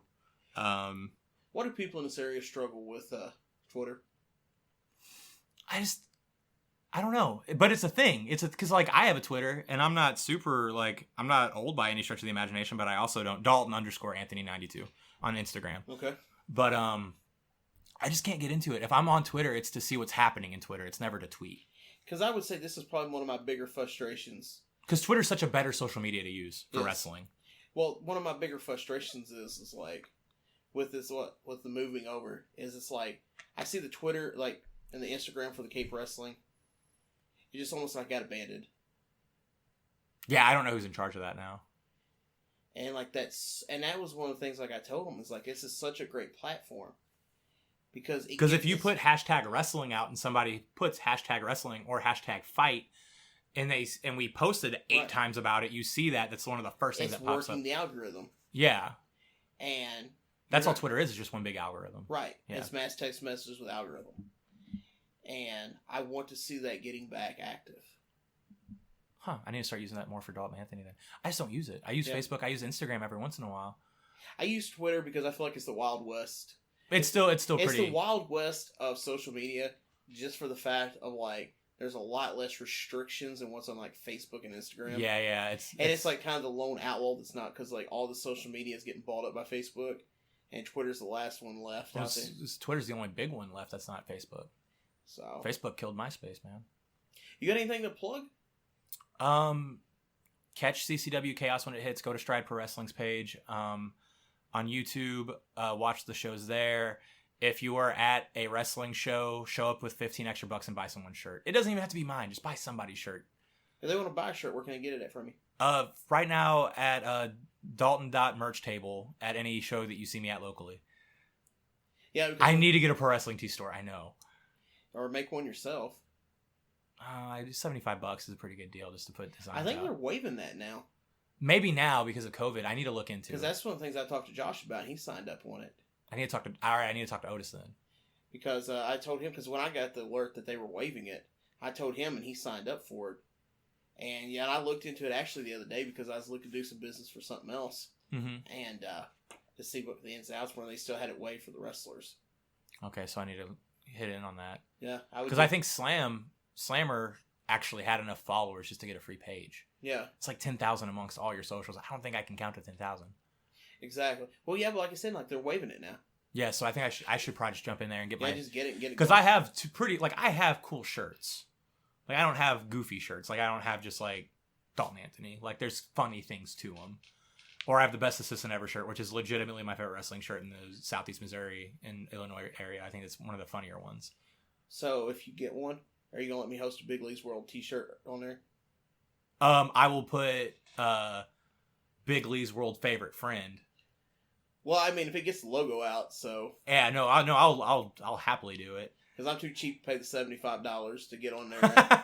Just do a match and then say you're a wrestler. That's how you can get a Collar X Elbow sponsorship. Just do it the same with wrestling. Yeah, I'm not. I've still got a little beef with Al, so... Fair enough. After what, him stiffing the super... Pineapples. Oh. Pineapples. Pineapples. I don't know him. We can't just do this. Head. That's what we all want, right? It's what everybody wants. Well, not from Al Snow. Pineapples! Oh. We gonna wrap this up before I have to yell it more? You should have got a sign, so, Pineapples. That's going to be the other shirt. It's just going to be Dalton Anthony and Big Lee Pineapples. Right. That's what I should probably name this episode. Pineapples. with Dalton Anthony. So, yeah, it's been an honor. It's been a pleasure. It's been fun. I appreciate you finally taking time out of your busy schedule to come on here and shoot the bull with me and let everybody know more about you and kind of stuff that's going on. I look forward to having a part 2 with this. Probably people listening to this are like, dear God, please don't let them do another part 2. If we do, we'll do it in either half the time or double the time. Oh, probably the double. Still probably not going to be the longest one. No, Dalton. Wait, was that Dalton? No. Yeah. Who was it? We'll talk about it off the air. Fair enough. So, all right, everybody. Thank you all for listening. I appreciate all the love and support. Make sure to like, subscribe, share the podcast. Subscribe to this podcast on your favorite platforms. We're on Apple, Google. We just built a link tree so everything can be right there. Follow us on Facebook, Twitter, Instagram at Big Lee's World. If you got any questions, comments, concerns, shoot us an email at bigleesworld@gmail.com. Thanks again for all the love and support. We appreciate it, and we'll be talking with you soon. And as always, 2 scoops of whoop, whoop, whoop.